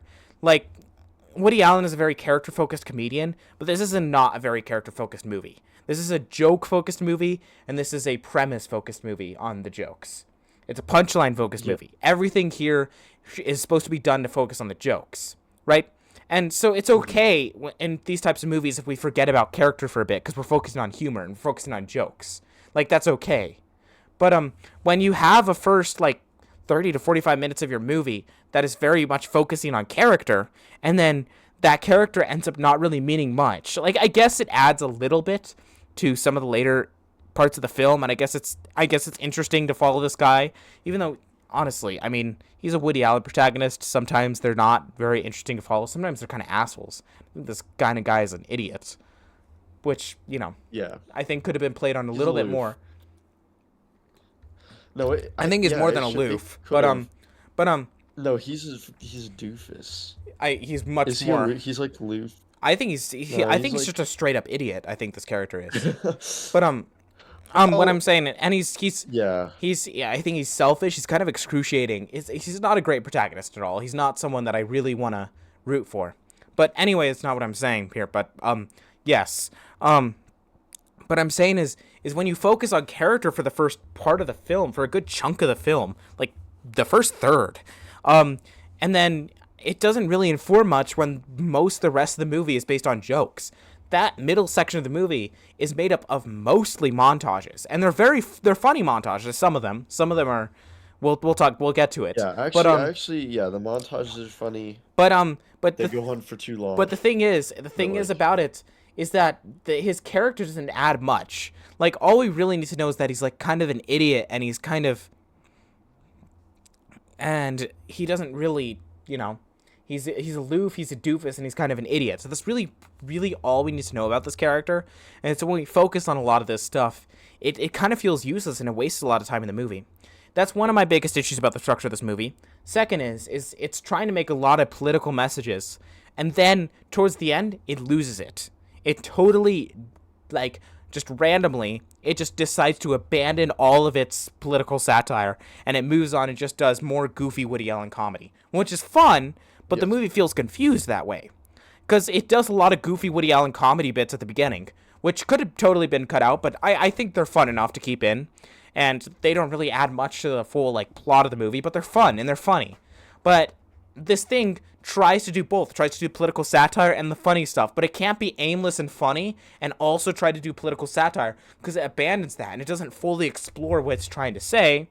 And so it abandons that towards the end and it ends up just, feeling kind of a shell of what it's supposed to be. This movie could have been something really great, but it feels like more of a shell of what it's supposed to be. There's a lot of very great moments in this. It's not really great put together. There's great scenes, there's very funny scenes. Put together, it doesn't work as well. Yeah, Before we go to I will say, oh, before we go into spoilers, um, this movie it gave me a more of an appreciation though, because it is like you said, kind of very like yeah. amateurish, And I think right? And it's just like it makes me like God, it makes me like so like yeah, that making a movie in the 70s is so much harder than making a movie yeah. now. And I Like think holy shit. Even I in think editing. I think a lot of the indie and amateurish qualities to this forgive some of the sins that it's doing. It is kind of endearing and kind of charming and how amateur it is, but I think that can only take it so far. Absolutely. I mean, I think back to the editing, and it's like, well, they physically had to do that back then, so I'll give them some grace there just because it's like you physically edited, right? You physically had to cut it on your big ass machine, and if it something didn't work, then you had to physically cut it and tape it all together again. And it's like, yeah, there's a point where it's just like, fuck, I'm just gonna let it Yeah. do its thing, Okay. So which is before fair. before we get into spoilers, let's give our ratings for the people who are listening non-spoiler. What do you rate it? I'm rating it as 6 out of 10. Yeah, that's what I was gonna give it to. 6 out of 10. I was thinking Yeah, maybe even like a 5.5 or a 6. It's between there. I haven't really quite decided. It's between a 5.5 and a 6 for me. I understand because I would say that dude, for me it's like at the lowest end of the barrel because I'm noticing that I have another movie at 6 out of 10, and honestly I'll probably change it like today because I've had a I've been thinking about it and I have an issue with having it at a 3. And it's kind of similar. It's the Naked Gun, the new one. I have that at a 6 out of 10. But for me, it's like at the far end of what a 6 is. It's like a 6.5, and this Woody Allen movie is like the lowest 6. Yeah, it is Do you know what I'm it's the saying? very lowest 6. It's just barely. If it's a 6, it's barely a 6. It's barely making the mark of a Yeah, 6. it is barely coloring in the third star, like barely. Yeah. Um. All right, let's get into spoilers. What did you want to talk about? Okay, cool. All right, cool. And spoilers, I just want to say that the fucking kazookas or the kazoos, um, Oh my fucking god, I hate the I wanted to kazoos. kill myself during the battle montage. I actually like it. There were some funny jokes there when they were like training, but There's then it just goes on for way too long, and it's like okay, there's also a lot I'm of s- really weird stuff. There's that moment with that like where that woman gets a snake bite on her breast. Jesus Christ. It's it's like wow, that's so weird. It's kind of an uncomfortable moment. She's like, I have a snake bite on my breast. Someone please help me. And everyone's running And to then get her. everyone fucking runs It's to the. I, Okay, that's not I funny, see the but like, comedy in it, yeah, but yeah, and I mean, yeah, it just it's just I uncomfortable. completely understand that. It's yeah. Again, I see the comedy in it. It's just so uncomfortable. It really is. Exactly. And then there's the other scene with her where they're at the rock and they're eating together. And Yeah. there is a funny moment where they're throwing food at each other and then she throws her entire plate. Yeah, But it's like funny. I don't know, But like but like it just kind of goes on for too long. that's It's uncomfortable. that's something that I like. I mean, about this movie. This movie is absolutely at its best when it's just silly, when it's pure silliness. It's Yeah, very silly comedy. Like some of the comedic moments in this is like something you could show to like a kid. Like I'm not saying everything, but like I'm right. saying But like like for the most part, some yeah, of these silly moments you could show to a kid and a kid would laugh, or you could show to anyone without context and people would laugh because it's very silly. yeah, Um, but again, I want to talk about that female character because this is like really emblematic of something that's just a problem with not just this, but all of Woody Allen's work, even his best movies, and it's that Woody Allen is constantly writing himself because in every single movie, Woody Allen is the protagonist. The protagonist, no matter what their name is, it is played by Woody Allen. He pretty much has the same personality. And the personality is of the real man, Woody Allen, right? So it's yeah. pretty much the same character. Woody Allen is pretty much the main character of all of his movies, right? Hmm. But the funny thing about all his work, and it's kind of funny and it's kind of very creepy after knowing what he is. Um, every single movie, and he's always putting himself with the most beautiful woman. I The know, most bro. beautiful woman is always obsessed with him. There's It's there's other insane. movies where there's other Woody Allen movies where there's like underage like teenage girls who are like obsessed with sleeping with the Woody Allen character. And Woody Allen's like, no, you can't sleep with me because you're underage. I'm sorry, you can't do that. But there's like so many movies. There's movies where there's multiple movies where Woody Allen, the protagonist, is like the biggest, most attractive man in every woman's head. Every woman is looking up to Woody Allen and like, oh my god, he's so attractive. It's really weird. Yeah, it's well, yeah, well, and like I said, I've kind of, I was like, man, there's something up with that guy, and then I looked him up, and sure as shit, You he's a didn't know about fucking everything. creep. You didn't know about everything going on No, before you watched this I'm movie. telling you this right now. I very vaguely knew about Woody Allen, like before you recommended this. I You unlocked a side of uh of Hollywood, I guess, that I just didn't know about his comedies He really. was huge back then. Like he was a huge I comedian. know. People I loved him. absolutely know. He's a household name, and I know At him least of back his name. then, Like, not now. yeah, Or at least for well, he's yeah, a but household name for still, probably even worse now, reasons now. but still, even now, like, I know the name Woody Allen. Yeah, I mean, It's just he's because still like I know making. that He's he's still making movies too, right? He's still making movies. Jesus Christ, no, I did not know that. I think his new ones are bad. I haven't seen any of them, but I haven't heard anything great things about him. But yeah, Maybe we'll he's check him out. dude. Maybe that's what I recommend for the pod. Just the new Woody Allen movie, the newest one he's made. He's not even in them. He's like filming other people. But Oh anyway, God. a lot of other shit that Woody Allen has done. What an absolute monster. But yeah, I mean, specifically about how he treats the female characters. Women are more like objects in this movie. They really are. Or at least all of them are Yeah. idiots. At least the main woman, the main activist woman that breaks up with him, she breaks up with him because he's an idiot, and at least he can admit that he's an idiot in this movie. He's at least that self-aware. But she's stupid. She's like a very stupid person, and she kind of takes him back within a second. There's Yeah, and no then she gets back with him for there's like pretty no much no there's reason no too. and then they have sex, obviously, because it's a Just Woody for the Allen movie. final last bit. Bro, that kind of pissed I me mean, off, I'm not even gonna that's the lie. I thing. feel like he There's and that's what's interesting about like Annie Hall. And Annie Hall, the female character in that movie, a lot of nuance to her. She's not written like an object. I mean, it's kind of like baffling that he was able to write that movie because this movie, all the women are idiots. They have no nuance or depth to them at all. I know. I think it's yeah. Because like you can have a comedy movie and fuck. Oh my God. This movie was it wasn't bad. It it had And it had its specifically that female character, the like female revolution character. I mean, he has sex with I her know, bro. too, and that scene is weird. That was a That scene is weird. bad scene. That scene actually is like extremely out of I place because there's nothing I funny about that. hated that scene.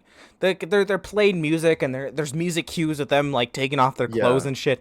And I'm like, That's this not is funny. this is not funny. This is Yeah. weird. And knowing I think like the who scene Woody Allen was before as a might have person, kind of been funny. this is borderline creepy. This is like weird and kind of No, it creepy, is knowing who creepy. Woody It is Allen not is. borderline. This is straight up creep. It's It is really creep sauce, it's bro. weird. It's a fucking weird scene.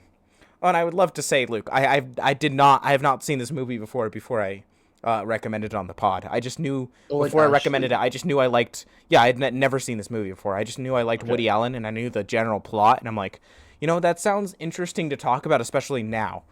So, That's a good idea for recommended. I might, yeah. but I might do something that, okay. I think, yeah, anyway. it's Yeah, but weird. yeah, shit. Um, Michael gave it here, I'm gonna read Michael's letterbox. He gave it a 5 stars, jokingly. I would want to preface that. I think he followed me on And he Letterboxd recently. said, yes, he did. What did he say? Hold on, I'm going to his films right now. He said 5 stars, boobs within the first 10 minutes, absolutely peak. Yeah, And that's that's that's Michael for you. I'm just that's kidding. that's pretty much it. Yeah, I mean, I know, bro. okay. If we're gonna talk about that, then we should talk about the porn magazine scene. Okay, that's what's funny Look, because it's like this okay, has a PG-13 rating, and it's like I know ratings were way different back yeah, that's in the the reason. That's the only 70s. reason. But Um, yeah, okay. So look, I get the idea behind the porn magazine joke. Like it's kind of funny when it's just the woman looking back at him, and he's trying to look at the other magazines, and she's looking back at him. It's very silly. It's very funny, and it's edgy and raunchy enough to be, adult, but like silly and funny. And then when he says when he talks about the child joke, the child's molestation joke, and the perversion joke, it's creepy. yeah, I think that whole scene was kind of creepy. I mean, Also, I don't know, am I crazy for not getting the joke?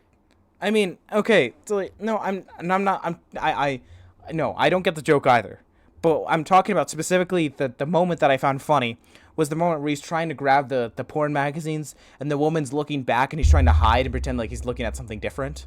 That's the moment I found funny that I was talking about.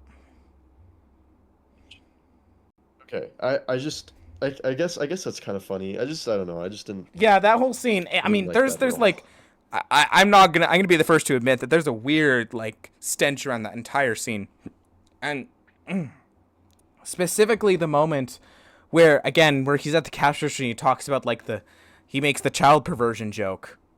It's like, and even like I've been thinking about that joke specifically because like when he said it, like I knew who Woody Allen was, I knew what he did, and it was just like a big whoa moment when he said that. Because obviously, like, Hmm. how else could you respond to that? That's like terrible, right? Yeah. But uh, but the thing I is that even without knowing what Woody Allen did as a person, even without a person who's like a monster writing that joke, um, it's still creepy. It's still weird, and it's still just yeah. not something that I really can get behind. Hmm. Yeah, I totally I understand. Like I feel like I felt that way for a lot of moments in this movie.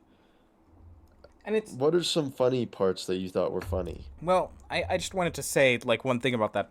That joke is so out of place. It's weird because before that there was like jokes where it's just like, oh, here's some weird music around Woody Allen walking. Isn't he kind of walking weird? Is there some weird guys going to beat him up?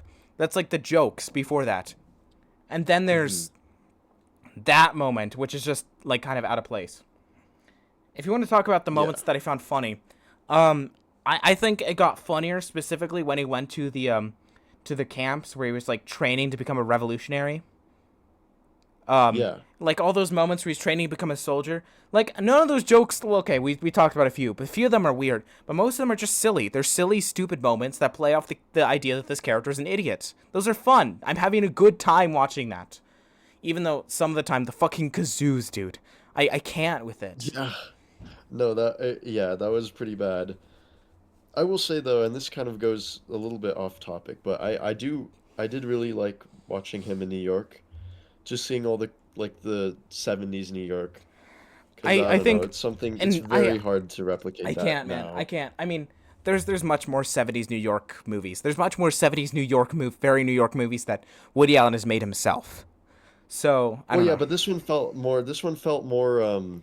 This one felt amateurish, so it made it feel like more like something He's made very amateurish New York movies, Woody Allen. that You are can better. there's better movies about like that, specifically the You know, maybe I'll entirety of pull it them up. take place in New York, that the mostly hold up and are very amateurish. I should Annie probably Hall's a watch very New those York ones. movie. Not gonna lie. Even that one's That less one's not amateurish. amateurish though. No, Yeah, that one's like. yeah, but it is a very New York movie, and it pretty much holds up. I can't think of anything weird about that one. Um, but there was one scene in the movie where I thought was really funny and laughed out loud specifically, and I thought, yeah, I mean, this is like what I came here to watch, and it's that moment where right after they do the revolution, he talks to the head revolutionary, and he's like, and then you can step down, and we can have free elections, and we can put the power back into the people. The revolutionary's like, no, the people are too stupid to vote, and he goes on his whole rant. I thought that was Yes. really Okay. funny. Yeah. That was the I thought best that was joke in the funny. movie. I That thought that was moment. hilarious. That moment was so funny. I It was think. Yeah. that's like That and the opening. yeah. I mean, and the closing after they have sex, like the closing news segment. Hmm. Yeah. I thought those were the best parts because it was actually like um political funny commentary. Like, I mean, yeah, and then they come pretty much on. drop that. And he has that terrible beard, dude. I can't stand that beard that he has. It's so weird. Oh yeah. Oh, I and actually thought that was pretty. I think that's the most iconic part of the movie though, I mean, because also I've seen along him with that before. along with this movie being slightly misogynistic, later in the movie when he becomes like the de facto leader of this country, there's like a lot of weird like stereotyping and race stuff. It gets slightly racist at points with the stereotyping that it does. So it's not just misogynistic. Don't worry, folks. Yeah. Don't worry. It's also Yeah. racist. No, but you agree, right? Yes, I do. Like, I mean, you even look at the poster. He's like in his beard, and he's like, there's like two women with like oversized, like, they're all like characters, but like these two women with like oversized boobs are like next to him. It's a weird poster Yeah. as well.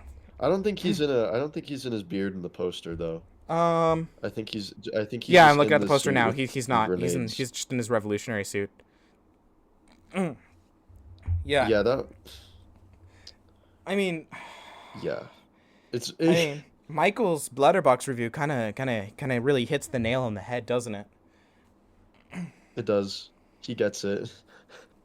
Dude, literally saw it's like, bro, how far in the movie are we? 10 minutes? And then he's like, dude, I'm just kidding. Obviously he's putting that in a very sarcastic way, Yeah, I but mean, that's kind of what Woody Allen thinks, I believe. I'm almost sure of it, dude. After seeing this movie, I'm almost sure that's how he views people.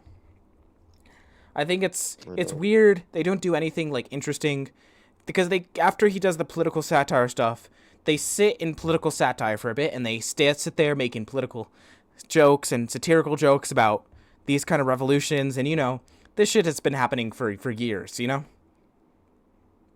But Exactly. uh they sit here and then he meets his girlfriend again and they totally abandon that. It's gone. There's no more political satire to be seen after that. Hmm. And It's a so shame. it is a shame. I mean, for a movie that's kind of like advertising itself as being a political satire, there's very little in it at all. Um, Yeah. and so when he meets his Could have been girlfriend better. again, and he reveals to her that he's his girlfriend, she sees him and she's like, "Oh my God, you're the head of this revolutionary, this new country. Let me sleep with you." Obviously, because for women to like something, they have to want to sleep with it, right? Obviously, that's Hmm. how the world works. And then he reveals his beard, and she's like, "Oh no, you're actually Woody Allen." And she's like, "Well, I guess I love you now, and I'll sleep with you again." And then there's that joke. Look, again, like many of these scenes, it's a weird scene. I get the conceptuality behind the joke of the sports announcer. By the way, that guy that's announcing sports was a famous sports announcer in the 70s. So, Yeah. Yeah, I'm sure that would have been funny to see. but Yeah. but Very like timely. there's like yeah. And so I get the conceptuality behind it, and even find it kind of funny. But that's how you end your movie. That's how you're doing it. It's a terrible ending. It really is. I know. For a movie, it's terrible. I guess it works as a joke, maybe as a comedy sketch again, but it's a terrible ending to a movie. It is. I find it kind of funny, but come on. Hmm. Yeah, I just uh it made me cringe low key just Yeah, because it's like it also goes creepy. on It's for just way creepy. too long. It goes on for way too long, and it gets weirder as it goes on too. Yeah. If they would have made it And shorter and just kind of kept it the first part, it would have probably been more fine. But I mean, yeah, it could have been fun if he wasn't a creep. Like, genuinely, like I got those vibes from him just because of those scenes. They just get like, obviously, I think maybe I've seen another Woody Allen movie, but this is probably my first. So, did you what see an Any Hall? impression! Like, no, I know, Oh, I've not. you need to see I Any know Hall. of it though, but Yeah, I know. Any But Hall's like like, one of my favorite movies ever, and this is not great. I know it's an anti what I hear. What, Any Hall? Annie Hall, This? anti Annie Hall, Um, bananas. Yes. kind of, not really. I mean, no, Any Hall's like approaching for a very different thing. But yeah, we can talk about that later. But I just I just don't. When I looked it up, because I was like, "There's something up with this bro." It's like Woody Allen, and then I saw it. Obviously the shit. I was like, "Jesus Christ, fucking Christ!" you did. It's kind of like, Find it surprising you didn't know about this before. no, I know. I I, I, completely thought I you mean, knew. no, dude, I did not, bro. This was quite eye-opening, but yeah. I I mean, think the yeah. reason I didn't know is just because no one like talks about him anymore, Oh, literally just yeah. because And of and that. the thing is that nowadays, like, he's completely ruined his reputation. I mean, good. I hope no Yeah, I one mean, talks about him in a whenever good he light shows his anymore. face anywhere, he gets I fucking mean, destroyed. again, good. I hope no one talks about him. Yeah, as I said, like, but as I was saying, like, uh, right now, like he releases movies, no one talks about them, and if they are, they're in a bad light. And when anyone brings up Woody Allen, first and foremost, it's about the sexual assault stuff. It's about all the monstrous stuff that he did. They don't talk about his movies anymore, and they're great movies, people. But those are the secondary thing that he talks about, right? He was on top of the world. He was one of the biggest comedians. He was one of the biggest filmmakers in the '70s and early '80s, and wow, dude, like Yeah, I mean, he's just a weirdo. He's just like actually a creep. it's a And I Shakespearean know fall, man. I mean, it's a come whole on. thing like separate separate the art from the artist, right? Yeah, of course. But I like mean, Jesus Christ, dude, especially for bananas, it's kind of hard it's to do yeah, that. it is weird. It is hard because there's just so many weird moments. You just can't. Yeah. See, on a base level, I would give the movie a 6 out of 10. No, Just, I think after this conversation, I'm lowering it down to like a 5.5. yeah, I was literally just about to say, I think I'm gonna because in on hindsight, yeah. Letterbox. I gave it a heart because we're not rating our movies on Letterbox with the stars yet until like we talk about it with each other on the podcast just to keep it easier. I think I'm gonna give it like a two and Right, a yeah. half. I think I'm gonna give it a 2.5 on Letterbox. Yeah, it'll be at the low end of a 5. I'm gonna give it a 2.5 with a heart because I find some of the silly stuff fun. But, you know, it's. I mean, it's kind of interesting to watch early Woody Allen, like to just see. It's interesting to watch any early filmmaker to see how they grow into themselves. But this Hmm. is also kind of hard to watch. It's weird, dude. It's really weird. Yeah. And also, ugh, I don't know, it's just like a lot of jokes didn't land for me. Like, even the silly ones, like, I didn't really like the, the phone scene.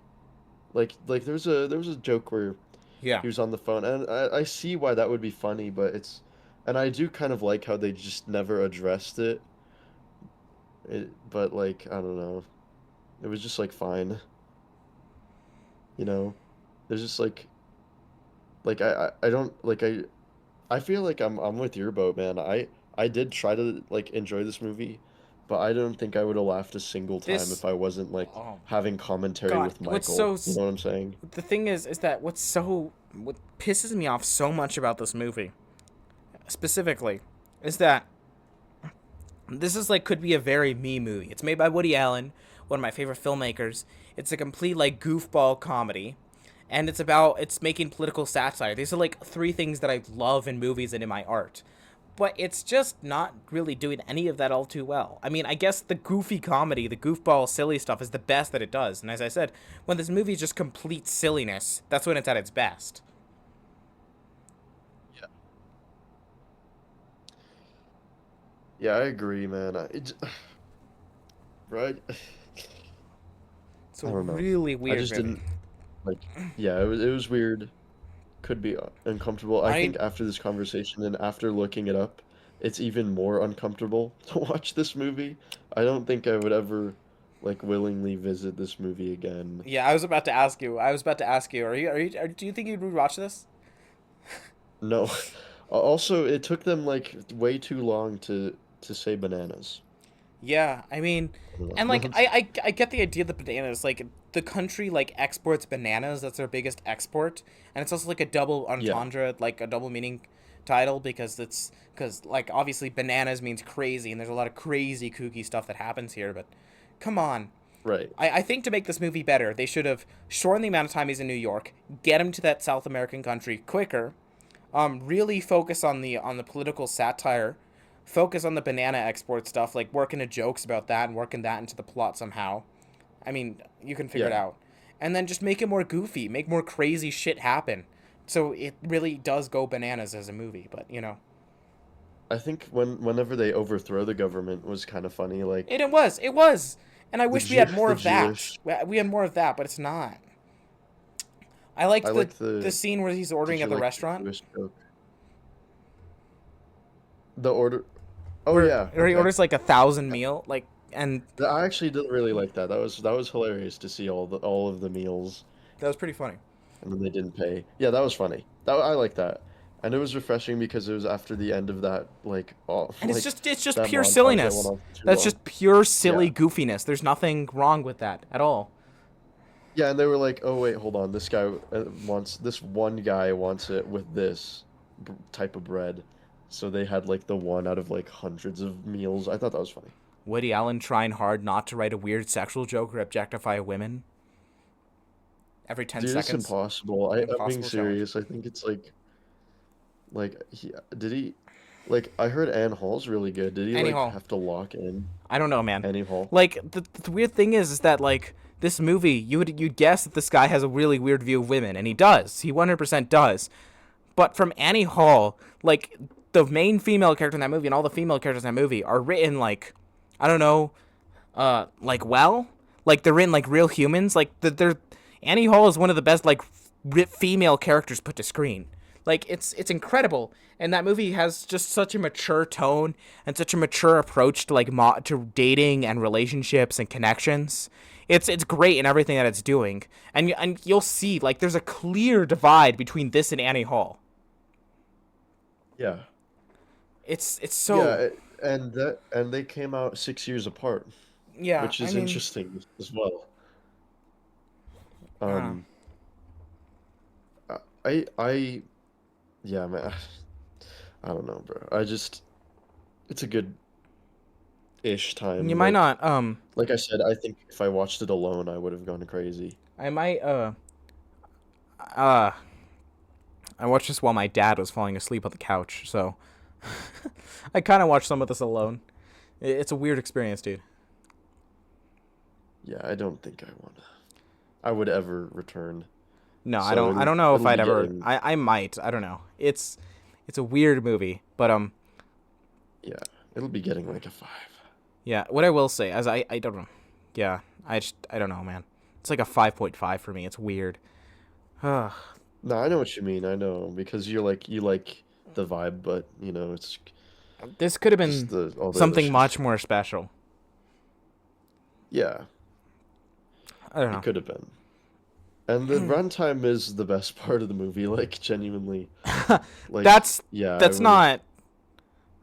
Yeah, that's not a nor that's not a good thing at all. Well, short comedies can be really good.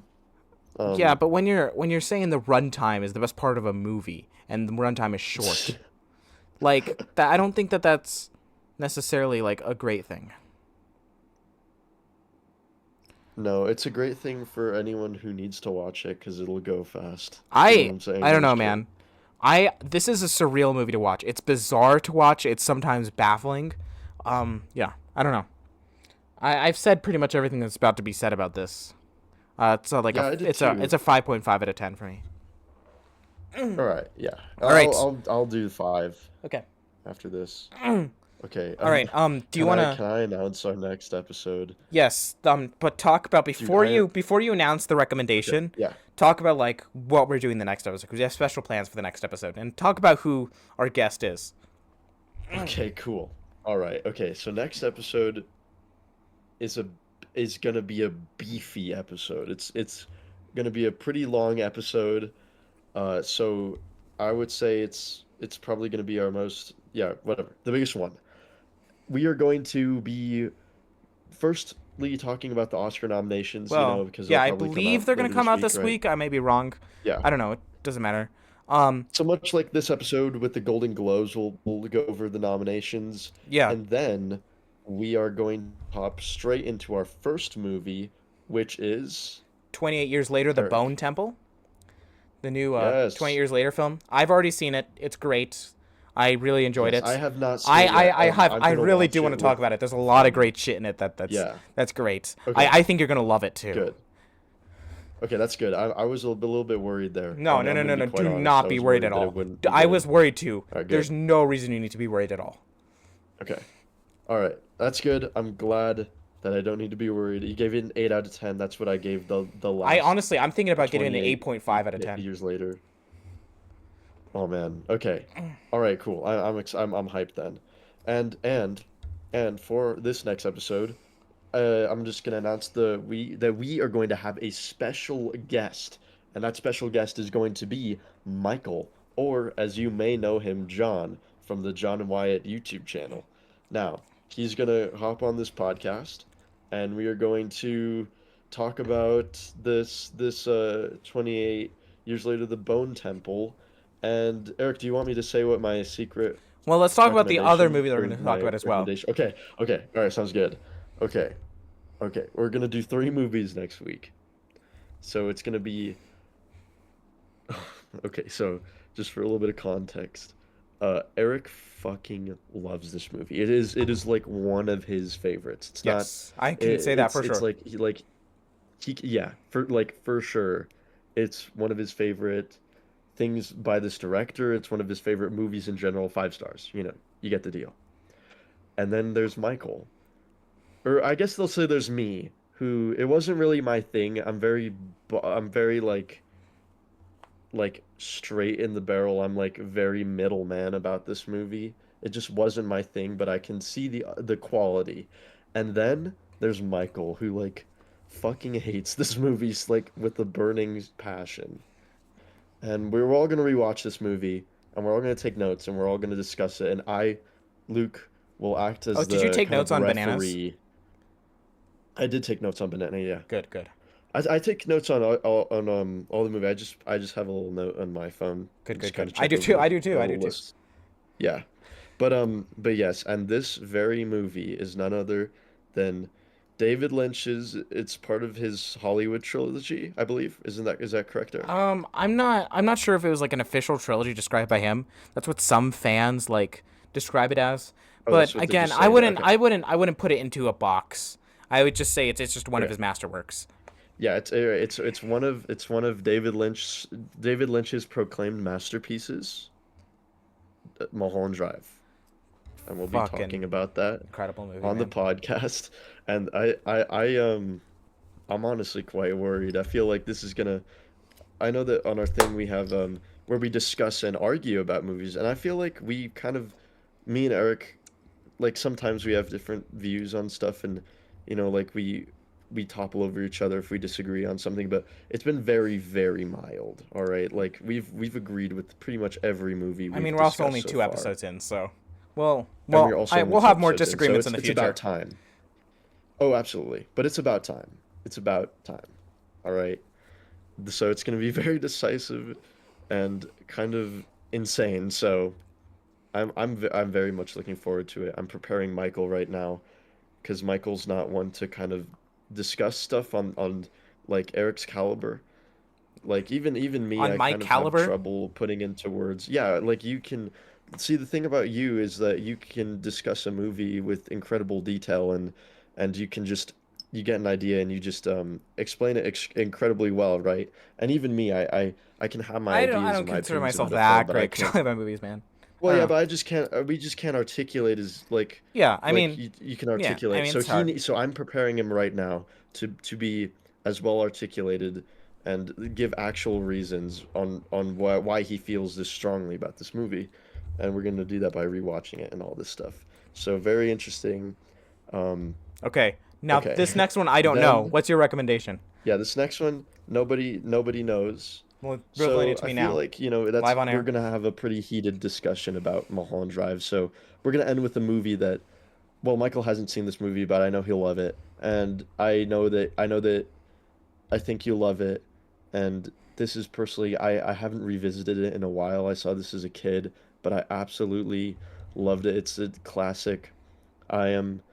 It's a It's by one of the Coen brothers, and my recommendation for next week is Oh Brother, Where Art Thou? Oh shit, I love that movie. Yeah, I no, you know I've seen Yes, that. Yeah, it's a masterpiece. That movie fucking rules. love it. I haven't seen it in a while. Like I said, I saw it as a kid, but I love it. I'm gonna rewatch it with Michael, and we're gonna. That's so we'll end off on something, and I know Michael will love it. So we'll end off on something that we can all like agree on. All right. All If right. that's it, I've been Eric Dominguez, And I've been Luke and I. and thank you for watching. I'll see you guys next week.